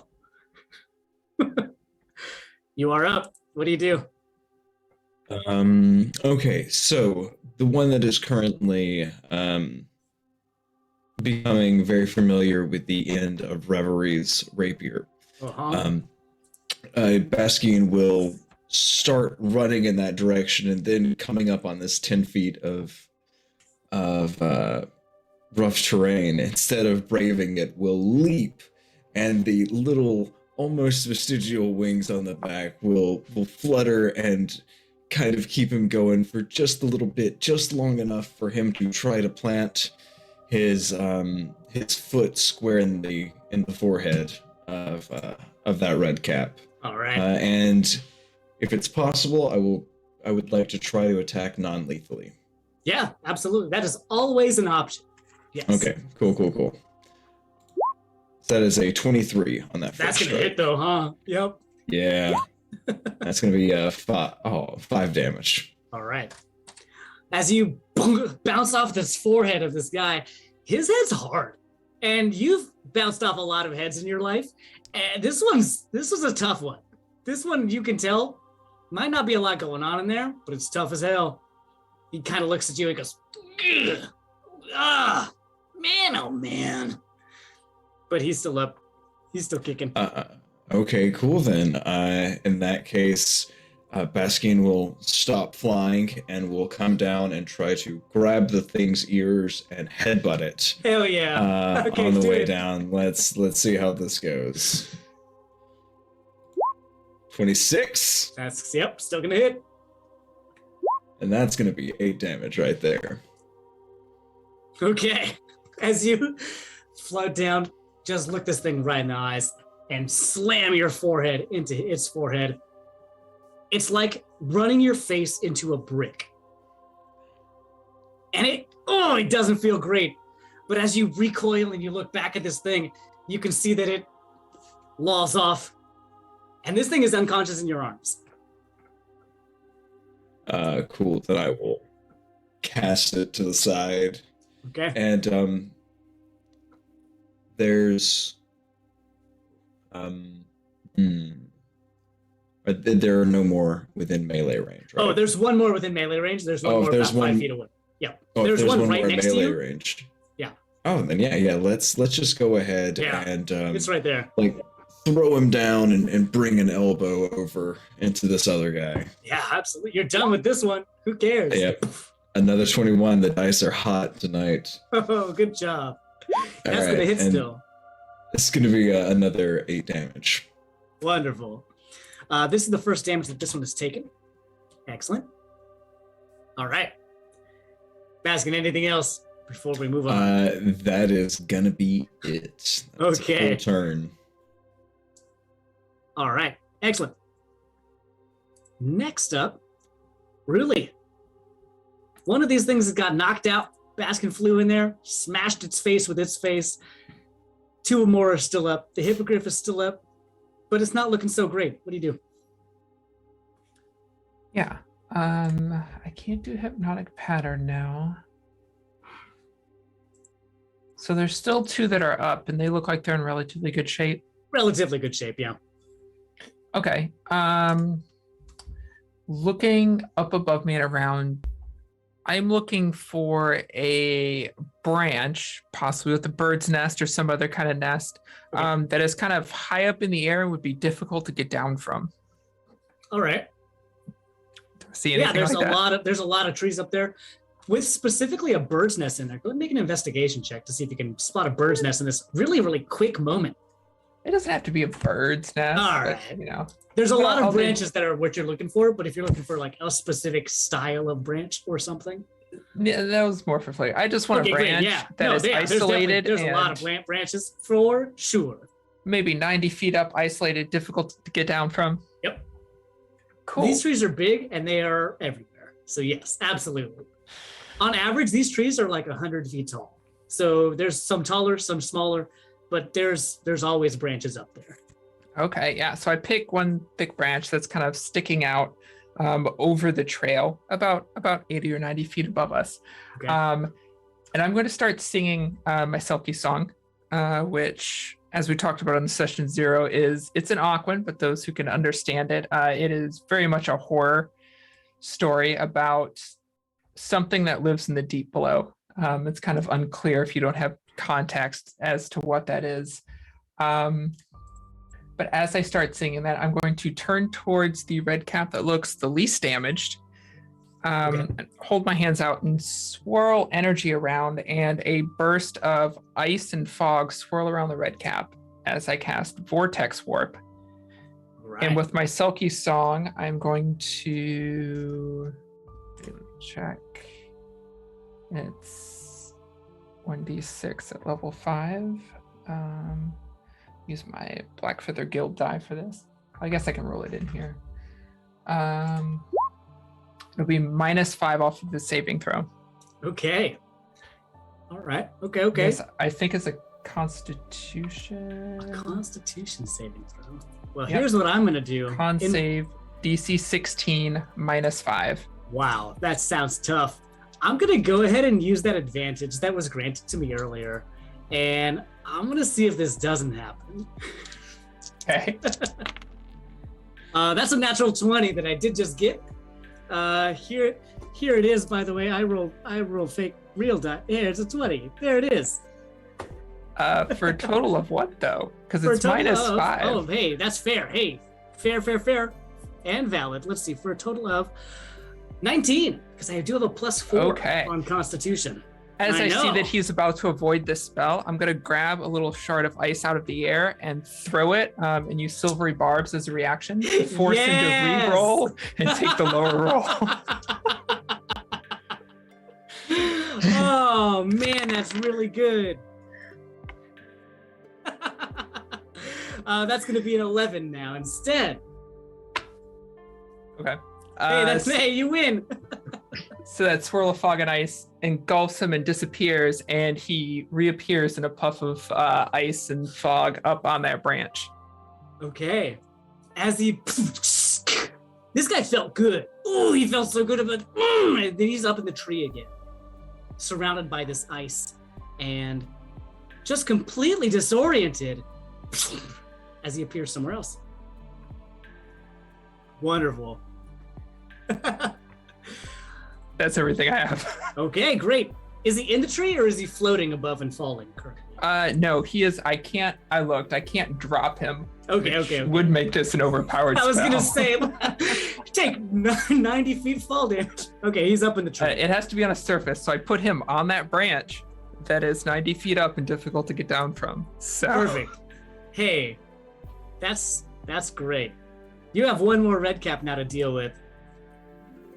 As this hippogriff turns and looks at you, Amira, and it doesn't say words necessarily, but you can feel that this thing is already grateful that you are here, and that it is feeling fortunate that you are the things that found it, because the last things that found it, well, weren't as pleasant as you all. And it's going to turn around and it's going to try and kick at this red cap that's right next to it. Yes. Oh, that's going to be a good one. And it's going to do 10, 13 bludgeoning damage to the one. It kind of gets up and, because you've teleported the one that was right next to it. So this one, actually, it's now gotten up. It's free from the ones that are completely around it, and it walked over and just kicked the other one right in the face. And that dealt quite a bit of damage to it as well. Excellent. That's the hippogriff's turn. As these red caps now get to go. The one that is right next to the hippogriff turns around and still kind of looking around because it doesn't really know where its partner went. One of its friends is knocked out on the ground. It is going to slash out at the hippogriff right next to it. And that is not going to hit with the first attack. And for the second attack, that is going to hit, and that's going to deal. Awesome. So it's going to slice at the hippogriff a little bit, but it is going to take its next attack or next ironbound pursuit to sneak away. And this thing is going to look around and kind of dip out of the area. But before it does, it's going to try and make a little swipe at the blood, and it's going to miss as this thing tries to now disappear off into the distance. You can all still see it. Dram, you are up. This thing is trying to make a run for it. You got one above you. You got one knocked out.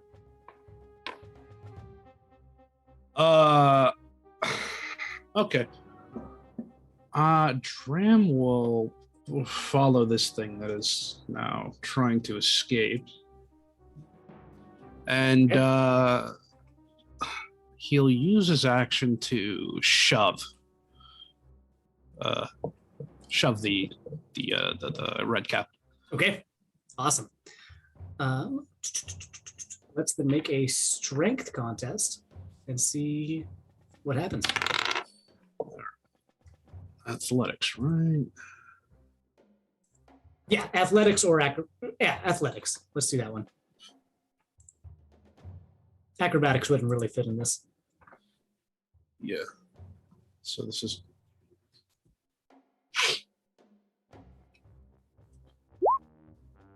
That should be another 3. I didn't add the expertise. Okay. So 20.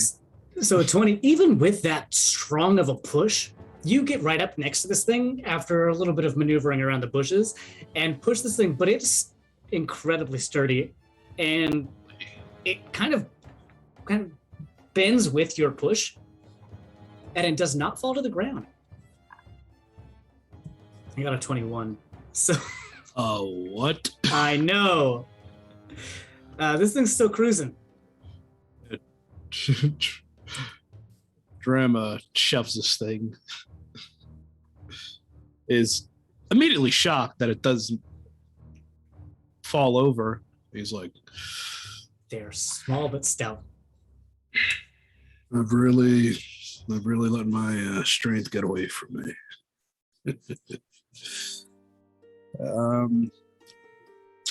Let's see what else. Action, movement. Can't really do anything with the bonus action.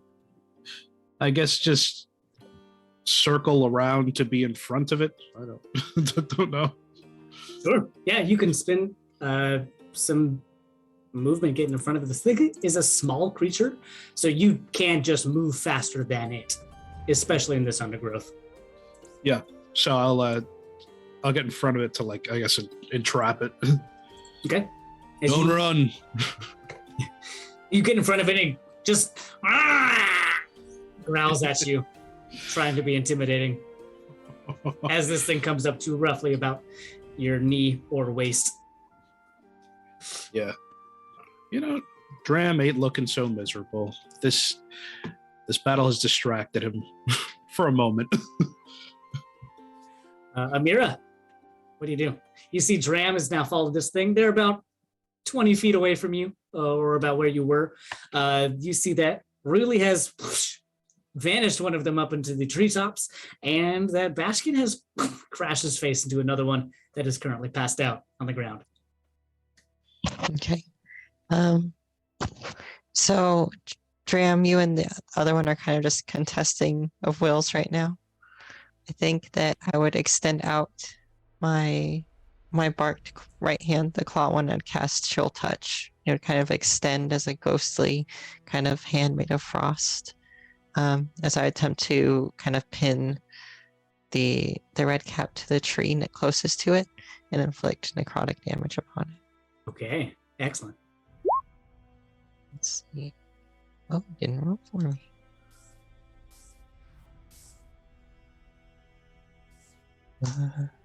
All right, so let's see. I will roll against that then.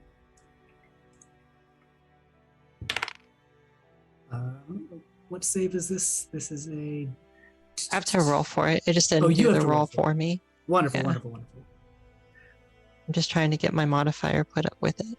So +5. Okay, great. 24. Wow. Yeah, that's gonna do it. That one will work. And he will take 8 damage. Excellent. I just kind of hold him to the tree and let it the necrotic damage start to eat away at him. Yeah. As this thing is growling at you, Dram, you see it just get smashed from the side as it gets kind of pushed against this tree, as it now is stuck. Still awake, still alive, not loving it. Amir, anything else from you? That'll be it. All right, Jinx, what do you got for us? So Jinx sees what Ruli did with the one red cap, looks over at Ruli, goes, "Ice shot!" Making a terrible ice pun. And then flips a couple of lenses on her arcane focus little rifle thing and takes a look at the one that's on the branch, and she's like, "But what goes up must come down." And then she's gonna shoot firebolt at the branch that the thing is sitting on. Wonderful. With a 13. That'll hit Branch. Awesome. Roll some damage for Branch. 11 fire damage. Wow. Yeah, that'll do. I was thinking 10 was our cutoff. You did it. Blasted that branch right off.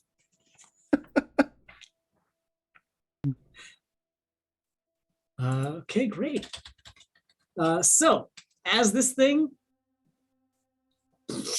blasts the branch off, you can hear from up above as you see this thing kind of fall towards you. Is anyone going to do anything, or just let this thing smash against the ground real good? That was in fact the goal for Jinx. So All right, great, perfect. That's what I figured. I was just wondering if anyone was going to do. Just gonna Do kind of hold anything. my hand out to the side for a high five with Jinx. All right, great. Yeah, I'm just gonna give a thumbs up because the only other thing I could do is try to aim for a kebab. Hey, great. Yeah. Hey, perfect. As this thing is going to take, let's see, quite a bit, because it's falling 90 feet, just smashing into the ground. How much health does this thing have? Nice. Well, this thing is actually not super injured at the moment. So it is going to take quite a bit of damage, but it is actually still up. After this smash against the ground, it only took one little hit before it got teleported up to the canopy. As this thing is still awake, it is still it's grumbling and it's growling. It's alive and just chilling. It's not loving it though. They're having a really bad day. One is trapped to a tree, one has been knocked out onto the ground, and one doesn't want to get into more of a fight, as these things are trying to check out of this situation at this point. Reverie, if you have anything, you are up.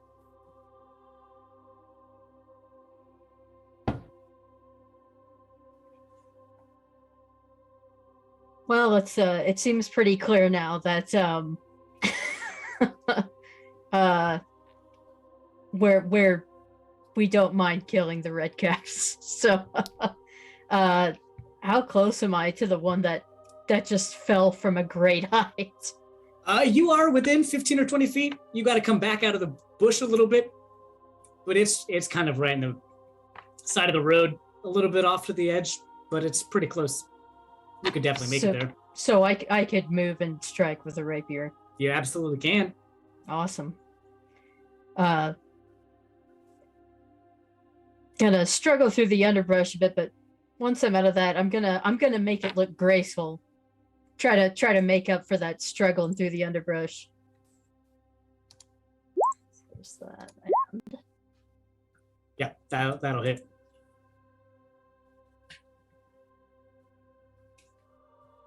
And 5 piercing damage. Wonderful. You do slash this thing, stab this thing. It is still up, and it looks at you, and it doesn't just growl again.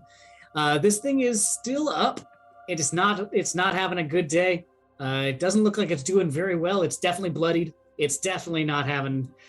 Oh, it's gonna try and get away as soon as it can at this point.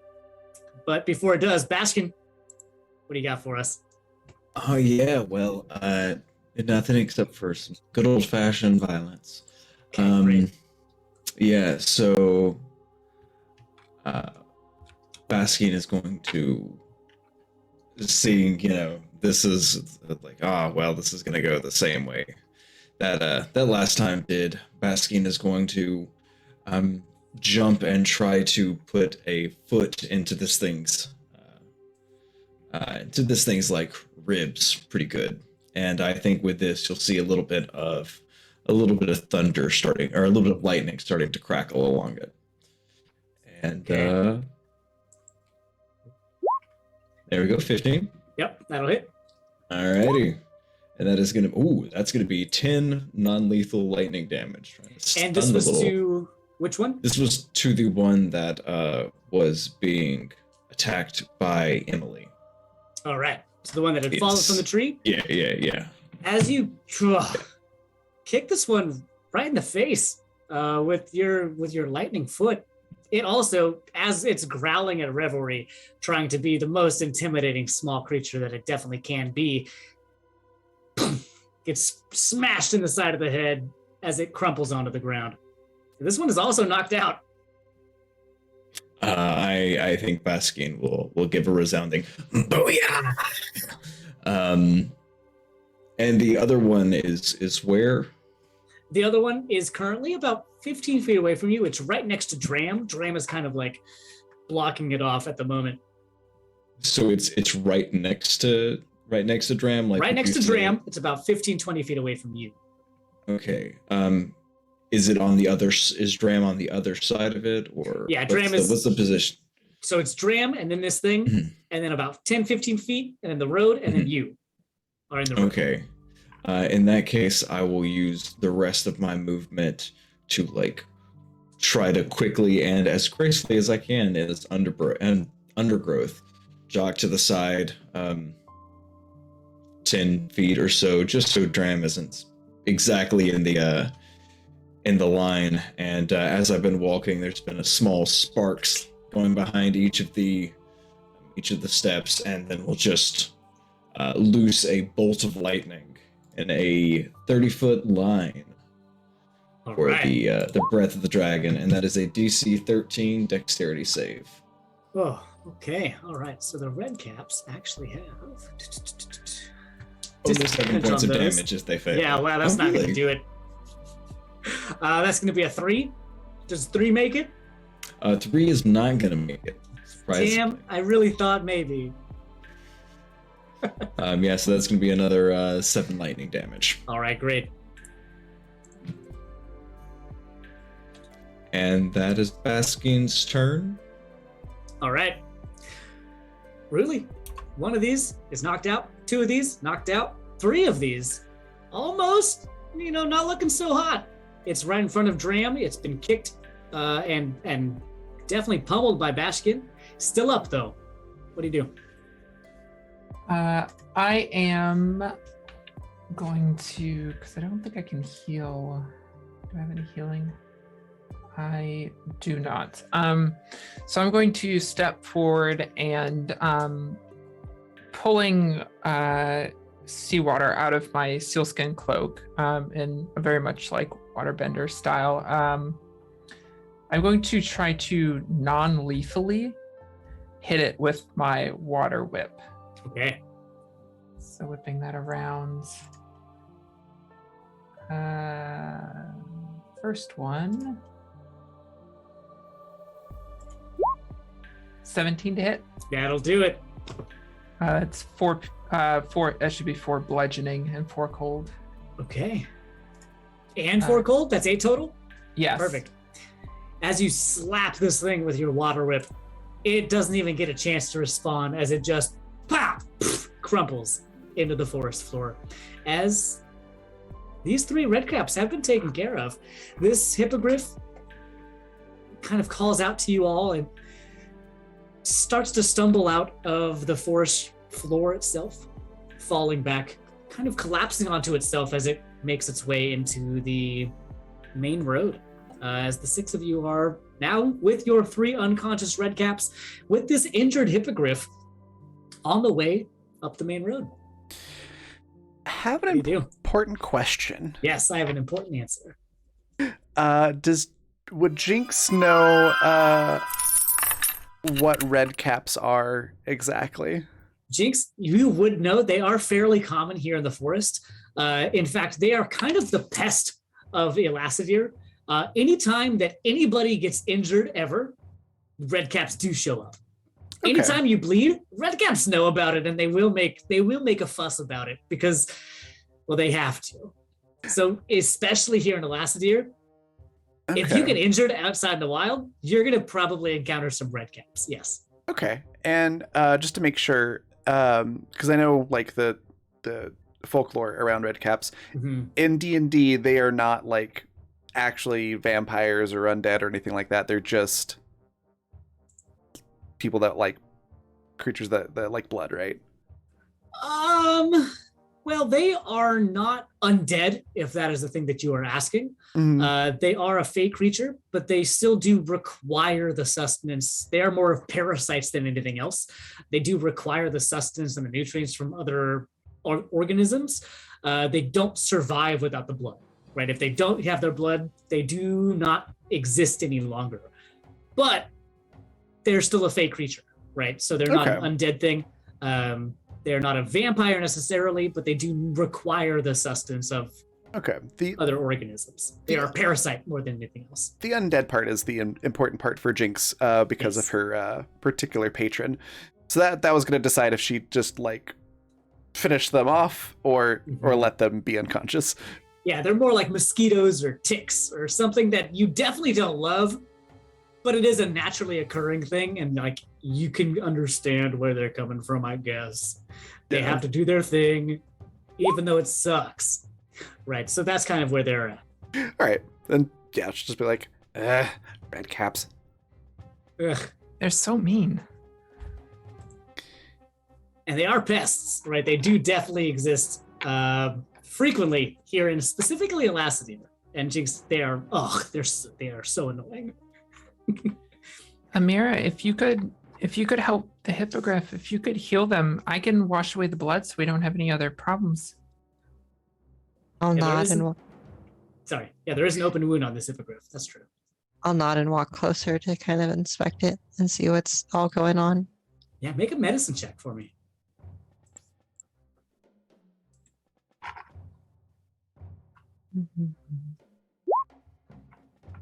Oof, 7. Okay.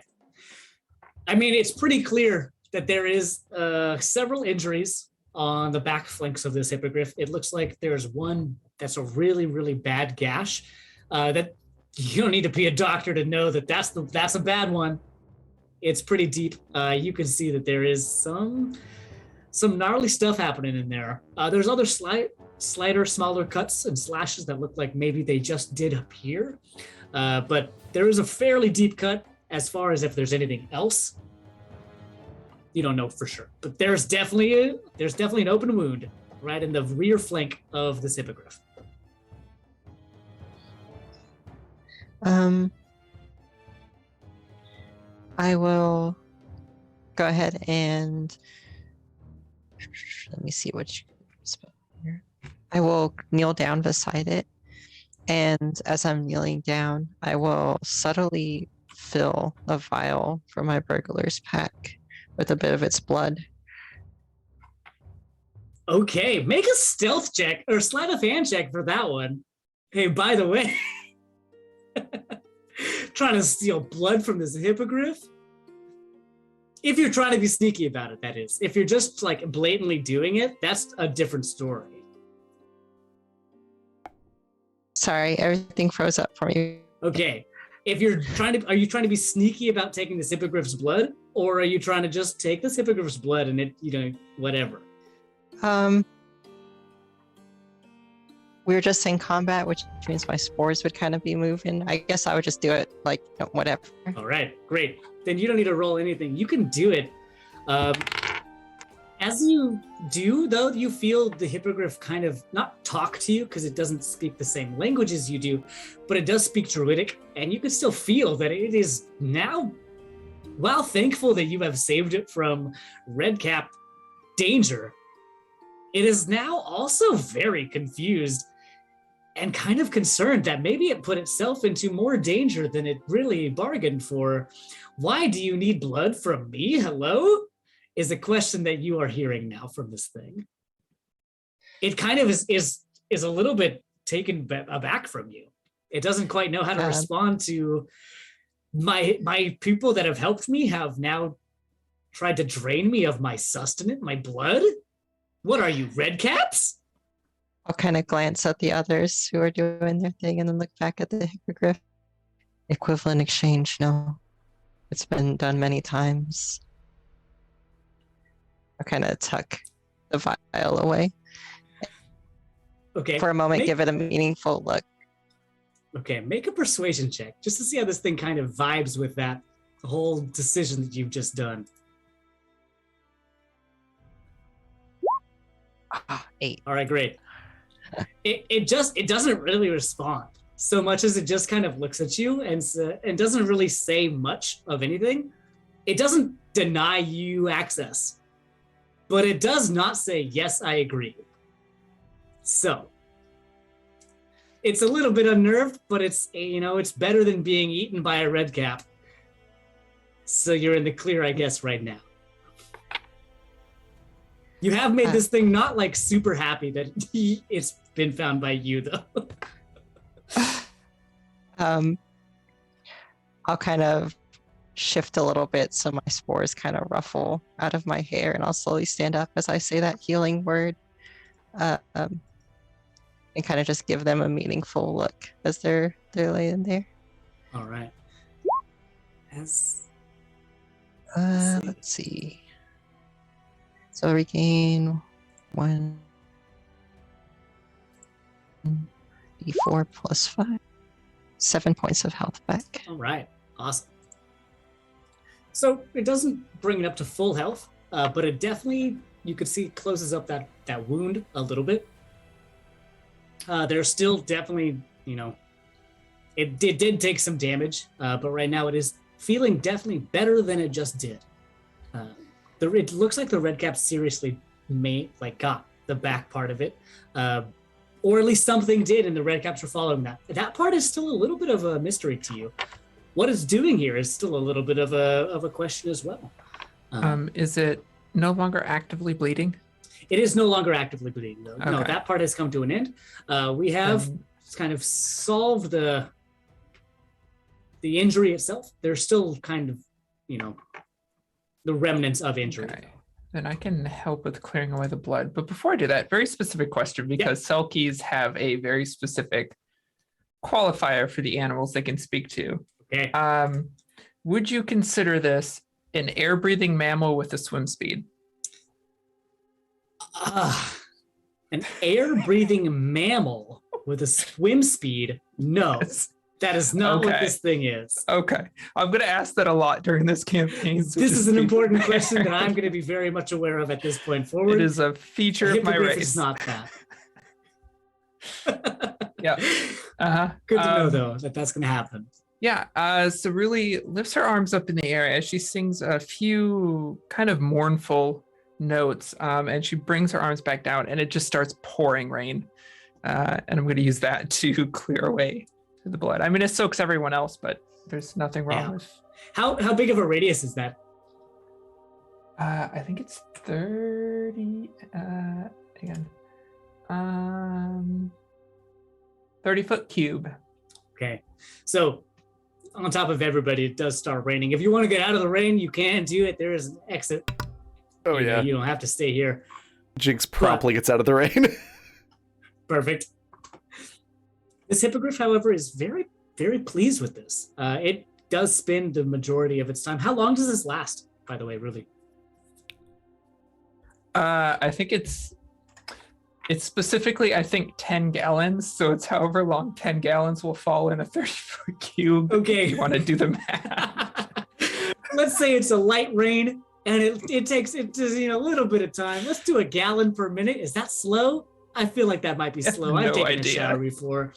It's raining for a couple of minutes, and this hippogriff is very into it because it gets to clean off. It was caked, and it's feeling a lot better right now. It's still not top notch, but comparatively thriving at the moment. You do still have a couple of knocked out red caps that are kind of in your vicinity. Yeah, Baskin, I see you. What are you doing? Yeah, so I think this entire time, unless anyone has done anything to disturb it, Lychee has been sitting on the chest of the one who was turned into a kebab, and is just like kind of nibbling at the wound. And Baskin is going to go around to each one of them and make sure that they're still alive and check their pockets. Okay. Make an investigation check as you go through and check their pockets, because that probably is the more important one, right? Yeah. I mean, I assume they're still alive. I wasn't trying to kill them, so they should still be there. Yep. They are, as you check, they are still alive. All of them are knocked out, but make an investigation check as you do. That is a 15 on that investigation. Okay. As you kind of shuffle through their vitals, making sure that their heart's still, pumping, they're still breathing, shuffle around in their pockets a little bit, and you end up with 1 gold and 5 silver pieces total from all of them. They don't really have a lot of stuff so much as they really take care of their caps, themselves. And what you would know about them is that they tend to, if they have stuff, they either collect it and then they put it back in their den. They put it back in their burrow or wherever they happen to live at the time. So while they might not have stuff on them specifically, and Jinx, you would know this as well, they might have stuff at another place that is somewhere else.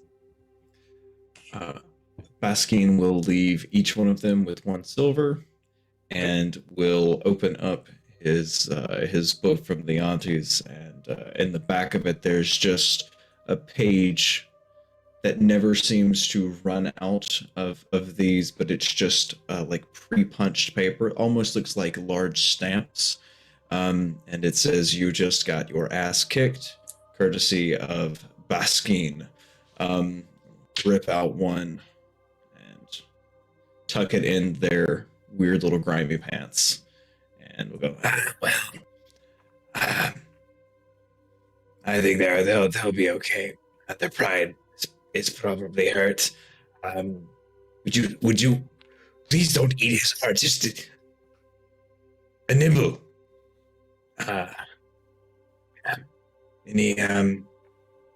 Anything else we need to do with these little guys? Reverie was going to be just a little bit grouchy that Baskin got to the pockets first, and then he saw the note, and that's pretty funny. So he's not even mad anymore.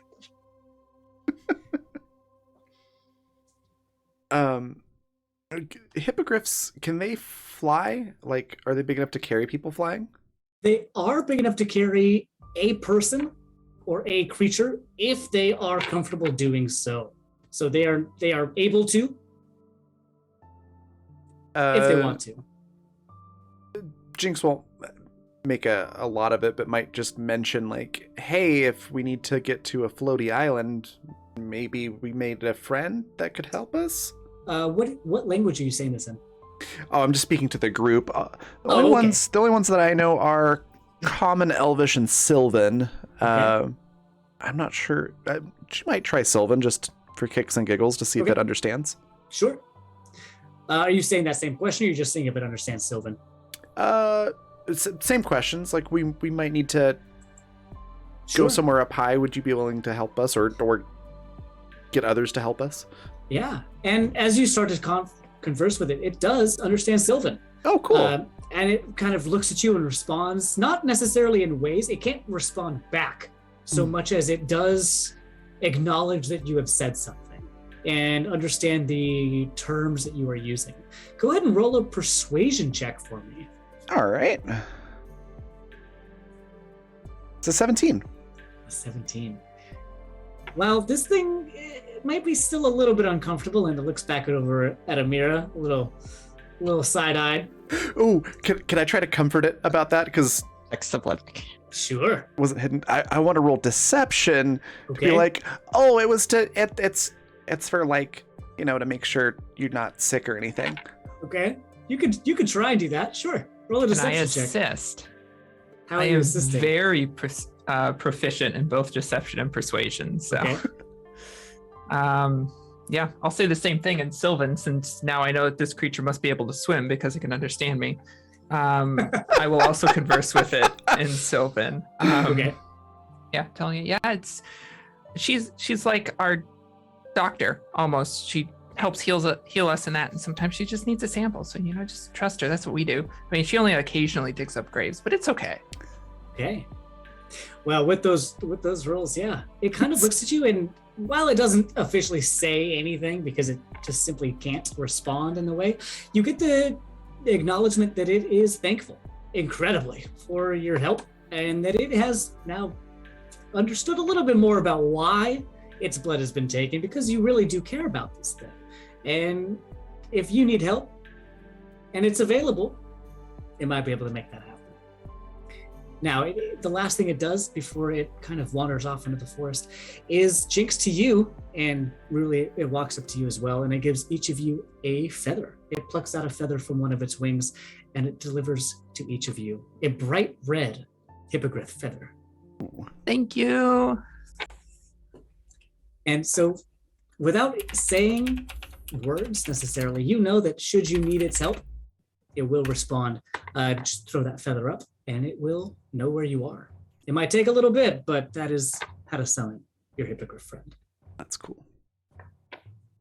That was a good roll. 23 and 24, crazy. Oh yeah. As it wanders off down the road towards the way you were coming from, as the six of you continue to move on. Just real quick before we what's walk up? away from the scene, would Baskin have ever seen a Red Cap's cap on one of the auntie's shopping list?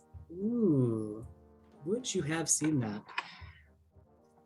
Yeah, honestly, that would probably not have been it wouldn't have been a common thing to see, but Mhm. that would have been something that you would recognize as, oh yeah, that's something that we did want at one point in time. Yes. Okay, then Baskin will take one of their caps. Okay. As you steal the cap from one of the red caps, which one do you take it from? The one that's attached to the tree, the one that's knocked out in the forest, or the one that's knocked out on the roof?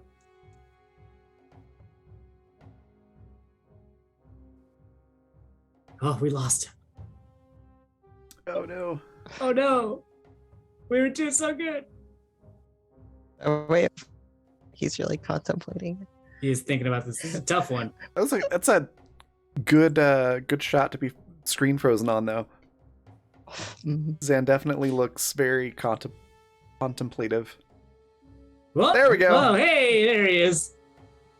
Which one do you take it actually from? back now? Oh, Yeah. You're actually sorry. back now. Hey. Oh man, that was the worst. I could hear you all the whole time. Oh, you're actually, hey, what's up? Which one do you take it from? Definitely gonna take it from the one on the road. I think Baskin was almost out of the area and fuck, wait, I did see that before. And then go back for that one. Okay, great. As it comes right off. This thing is knocked out. He doesn't fight back. You have a red cap's cap. Great. Throw it in your bag. Great. Anything else we're doing before we're moving on? If Baskin is distracted at all, has his back turned or anything like that, I'm going to check on his his familiar, and make sure that it did not get injured or anything like that. Okay. Unlikely. The familiar basket that's always floating around where you are, yeah?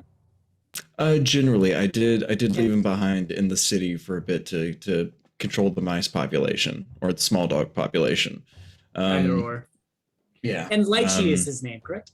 Yes, Lychee. I know we discussed you. Yeah, I said the wrong one earlier. That was my bad. It's all good. It's all good. Yeah, no, I don't know, Baskin's probably okay with just letting him hang out for a bit and just kind of letting him get a little nibble. All right. So Lychee's hanging around. He's Yeah, looking so like I he's just- having an okay time at least. He's a little Robin at the moment. Got but- some got some blood on his beak. Yep. Living his Thriving. best. Nourished Gotta in his kinda- lane. Yeah, I shuffle over and just kind of look him over, and I'm just gonna lean in and really softly, because I don't want anyone else to hear.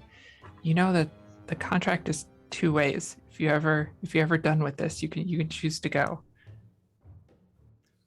What language do you say that in?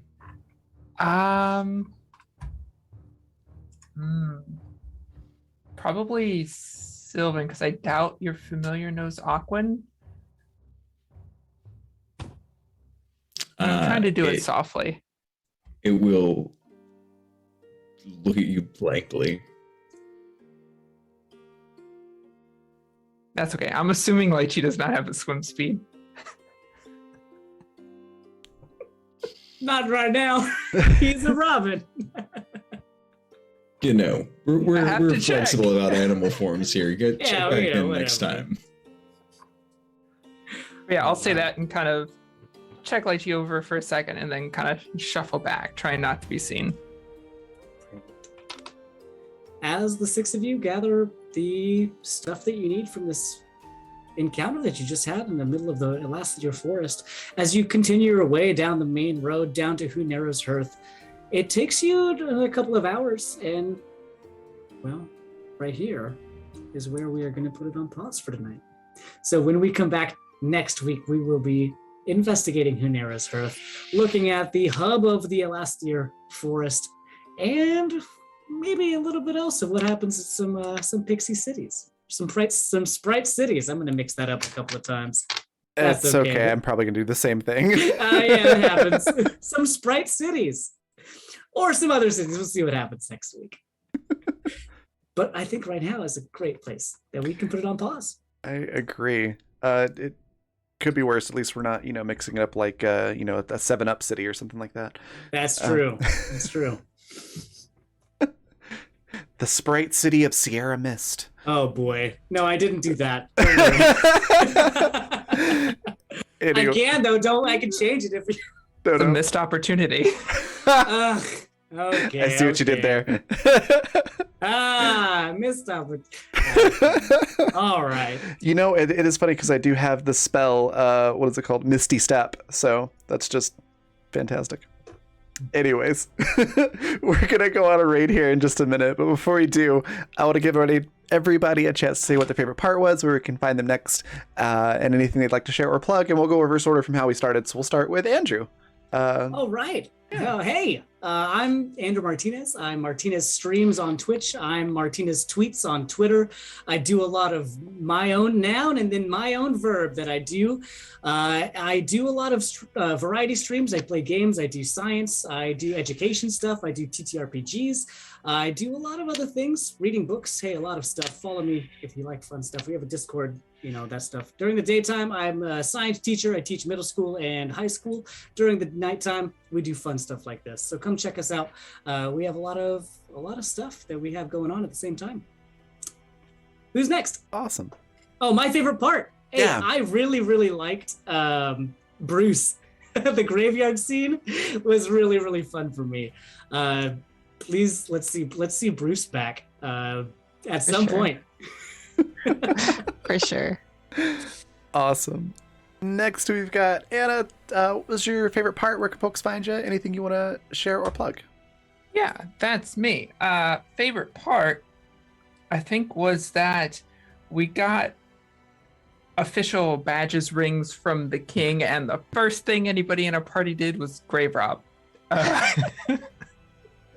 Really using that privilege and responsibility well. As you do. I feel like that's a conversation we have to have as a party in the future, but that's not for tonight.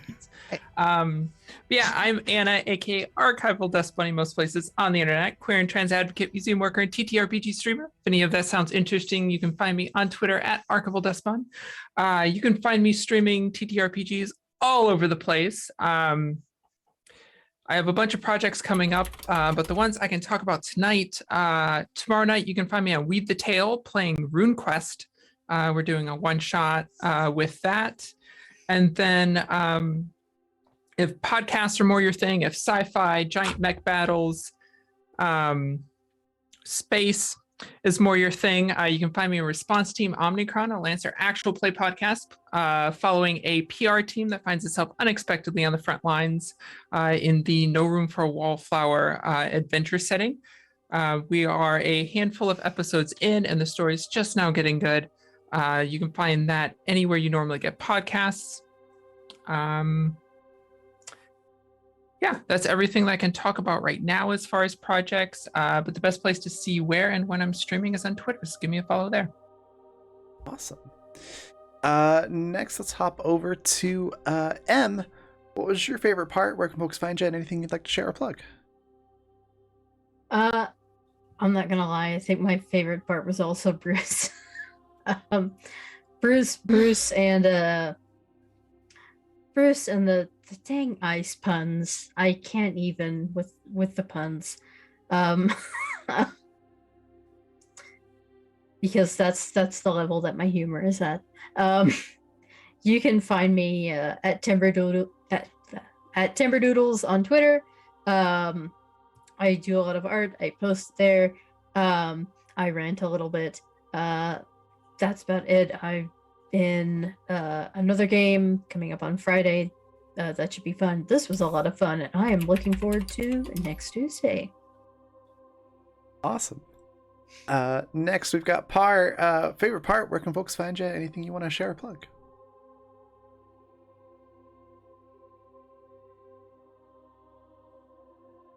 You might be muted there, Par. Hello? There we go. Now I can hear you. Hi. Sorry about that. You're good. A little. I'm crashing. Sorry, my favorite part of this episode was Jinx and Ruli's conversation about Jinx's hometown and all the shenanigans I can imagine that will be happening very soon. As for where you can find me next, you can find me for this campaign next week. Same bat time, same bat channel. Not on any other TTRPGs this season. And if you want, you can check out my Twitter at Par Professional, where any ongoing projects I have will be updated there. My YouTube, Mr. Par, for my podcast, Growing Mental, and just my Twitch for the occasional stream. Awesome. Next, let's hop over to Goo Honey. What was your favorite part? Where can folks find you? And anything you'd like to share or plug? My favorite part was definitely Bruce, and not even for my part, just because of Bruce as himself, especially when he looked up at the sky, trying to figure out why my name was also Bruce. So I do hope that he pops back up. It's real simple to find me. You can find me at xTheTransient on Twitter. I'm a freelance writer and illustrator, mostly focusing on illustration. I do character designs, not safe for work, and comic book art. I'm doing commissions right now, $10 for line work and $25 for color pieces and digital. If you're interested, you can find some of my work there, or also on my Ko-fi, English, Ko-fi.com/goohoney. But that's about it. You can find me here next week and hopefully in some more shows, more actual on this channel. Awesome.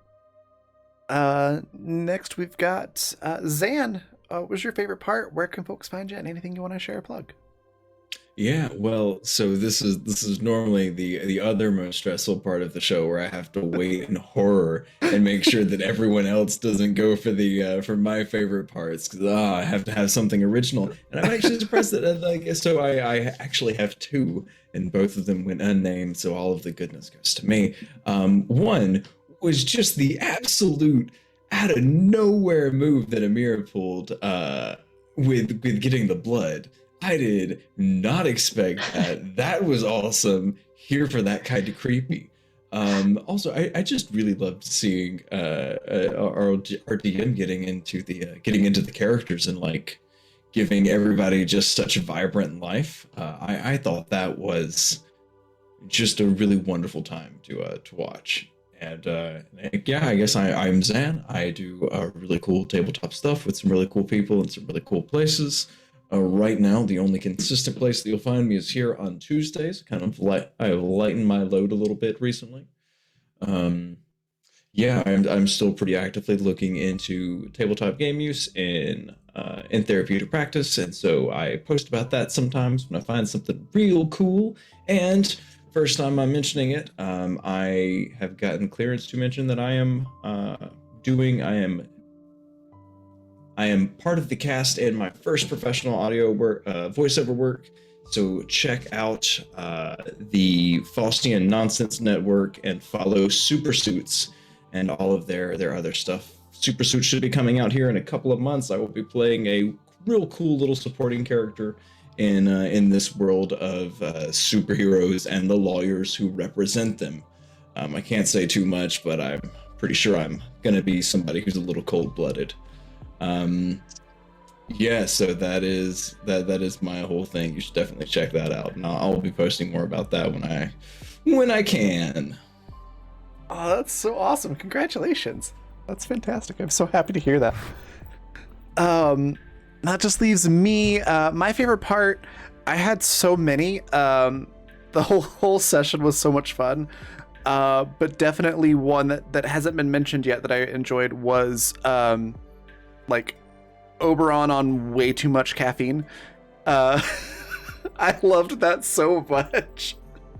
I know Jinx was like poking fun at it, but I was living for it. It was amazing.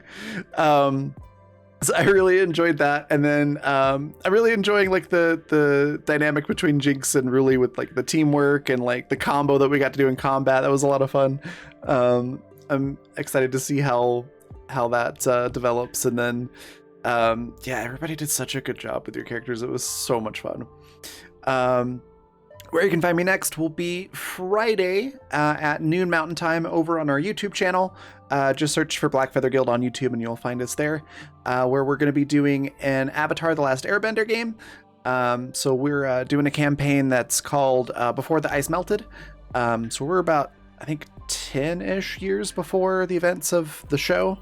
And it's going to be a lot of fun. We've got a really great cast and some really, really entertaining characters already. Our session 0 was a ton of fun.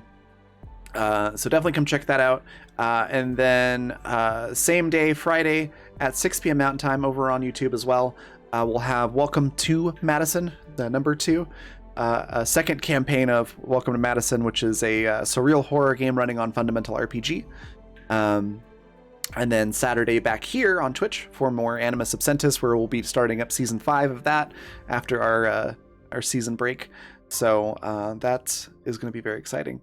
Other things to share or plug, I am doing professionally GM'd non-streamed paid games now. So I have some slots open for that. So if you are looking for a professional GM'd experience, that is something that I can do either remotely or if you are in the Lehi, Utah area in person. So if you want to inquire more about that, my email is in my Twitter bio, or you can just DM me on Twitter, and yeah, we can talk about that. Then everything else is just our sponsors, which I'm going to go ahead and... Oh, actually, before I do that, one more mention of the Children Champions of the Fae supplement for 5e that we've used for a lot of our characters and stuff in this game. It's pretty cool, so go check that out if you are enjoying some of the stuff that we're doing with the races and the subclasses and things. It's pretty cool. It's worth definitely worth checking out. And then our sponsors are Fundamental RPG. It's a simple D20 system that's not tied to a genre, so you can use it to play any style of game that you like, from sci-fi to high fantasy and everything in between.